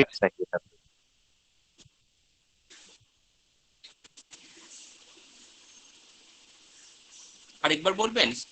আচ্ছা, যেটুকু বুঝতে পারলাম যে অ্যানোভা মানে কতগুলো ধরনের সফটওয়্যার আছে, এনভিভো বা অনেক কিছু। আমাদের সফটওয়্যারের ক্লাসের সময় ইউনিভার্সিটি অফ সাসেক্সে ওনারা বলেছিলেন যে আপনার গবেষণা কিন্তু ওই সফটওয়্যার করে দেবে না, যেটা কোয়ান্টিটেটিভ রিসার্চের ক্ষেত্রে আমরা অনেক সময় দেখি যে অনেকে লিখে আমি স্পেসিস মেথড ব্যবহার করছি, যেটি একেবারে ভুল। এগুলো হচ্ছে কতগুলো টুল যেগুলো আপনাকে সাজিয়ে দেবে। এনভিভো অনেকে কোয়ালিটেটিভ রিসার্চের ক্ষেত্রে ব্যবহার করে, এটা আর কিছুই না। এটি হচ্ছে যে আপনি ওই যে আমি যেটা বললাম যে থিমগুলোকে আলাদা করে নিলেন, তারপর ওইখানে কমান্ড দিলে তারা এই থিমগুলোকে এক জায়গায় দিবে, ওই থিমগুলোকে এক জায়গায় দিবে। মূল কাজটি কিন্তু করতে হবে আপনাকে, সে কিন্তু আপনার গবেষণাটি করে দেবে না। এগুলো থাকলে আপনার কাজটি হয়তো অনেক বেশি ইজি হয়ে যায়। কিন্তু কোনো সফটওয়্যার, সে কোয়ালিটেটিভ কোয়ান্টিটেটিভ যেখানে হোক, সেগুলো হচ্ছে আপনি যা কমান্ড দিবেন সে সেইটা শুধু ফলো করবে, সে জাস্ট ওবে করবে, কিন্তু মূল কাজটি আপনাকে করতে হবে। আচ্ছা, আপনাদের সকলকে ধন্যবাদের সাথে একটি কথা বলি যে আপনারা যে যে ফিল্ডে গবেষণা করতে চান সকলকেই বলি যে আমি দুটো বিষয়ে অন্তত পাঠ যেন থাকে, পাঠের অভ্যাস করবেন। একটি হচ্ছে সাহিত্য পাঠ আর একটি হচ্ছে দর্শন পাঠ। দর্শন মানে খুব কঠিন কোনো কিছু তা না, এটি হচ্ছে বিভিন্ন চিন্তার সাথে বিভিন্ন চিন্তার মিল সংঘর্ষ। এটি আপনি দেখবেন যে আপনার চিন্তা ভাবনাকে অনেক গুছাতে সাহায্য করবে, অনেক সময় আপনার চিন্তাকে অনেক অগোছালো করতে সাহায্য করবে। দুটি প্রয়োজন আছে। আর সাহিত্য পাঠ কতগুলো জায়গায় সহায়তা করে। একটি হচ্ছে আপনাকে অনেক শব্দ, অনেক ভাবনার সাথে আপনাকে পরিচিত করবে, যেটা আপনার ভাষা দক্ষতাকে বাড়াবে। যে গবেষণার ক্ষেত্রে আপনাকে রাইটিং, থিঙ্কিং, রিডিং সবকিছুর জন্য আপনার ভাষা দক্ষতাটা বাড়ানো দরকার। এটা সকল গবেষকের জন্য দরকার, যে কারণে যে যেই ফিল্ডে গবেষণা করেন সাহিত্য এবং দর্শন এই পাঠগুলো আশা করি পড়বেন, এটি নিয়মিত অভ্যাস করবেন। আর আমরা আশা করি আগামী পরশুদিন আরেকটি সেশনে বসছি রাইটিং নিয়ে, যেখানে আমরা হয়তো সবগুলো সেশনকে আমরা যুক্ত করবো। আর আপনাদের সকলকে অনুরোধ করছি, আমরা লিঙ্ক যেগুলো দিয়েছি সেই লিঙ্কে টাস্কগুলো দেওয়া আছে, টাস্কগুলো একটু আপনারা দেখতে পারেন। আর এর আগে যেগুলো অনলাইনে সেশনগুলো নেওয়া আছে সেগুলোরও ভিডিওসগুলো আছে, সেগুলো দরকার হলে আপনারা দেখতে পারেন। আর আপনারা সকলে ভালো থাকবেন, সুস্থ থাকবেন। আর টাস্ক আজকের জন্য যেটি উপর বেস করে পরের দিন ক্লাস, যেটি একটু আপনারা লিখে নিন। দুটো টাস্ক আজকে, 5 মিনিট সময় আপনারা আপনার অবজারভেশন নোট নিয়ে কোনো একটা জায়গায় সবকিছু অবজার্ভ করবেন। একটু অনুরোধ করবো যেহেতু সোশ্যাল রিসার্চে হবে, এমন কোথাও গবেষণা করবেন যেখানে মানুষজন আছে, সেটাকে আপনি অবজার্ভ করবেন 5 মিনিট। আর আরেকটি হচ্ছে আপনার পরিচিত কারোর সাথে আপনি একটা ইন্টারভিউ নেবেন, পরিচিত কারোর সাথে যে কোনো বিষয় নিয়ে যেটি আপনার আগ্রহের বিষয়, এরকম একটা বিষয় ইন্টারভিউ নেবেন। দুটো টাস্ক থাকলো আজকে, একটি হচ্ছে কারো একজনের ইন্টারভিউ নেবেন তার সাথে আপনার আগ্রহের বিষয় নিয়ে, আর দ্বিতীয়টি হচ্ছে কোনো একটা কিছু অবজার্ভ করবেন 5 মিনিট। আর এছাড়া কোয়ালিটেটিভ রিসার্চের নিচে দেখবেন রেফারেন্স দেয়া আছে একটা বইয়ের, চ্যাপ্টার গুলোকে আপনার ওখান থেকে বেছে নিয়ে ওখানে ওই চ্যাপ্টারটা একটু পড়বেন, এবং ওই চ্যাপ্টার গুলো থেকে দরকার হলে এই প্র্যাকটিসটা থাকা দরকার, সেই চ্যাপ্টার গুলোকে নিজের ভাষায় লিখবার অভ্যাস করবে। ঠিক আছে, আপনারা তাহলে সকলে ভালো থাকুন, সকলকে ধন্যবাদ।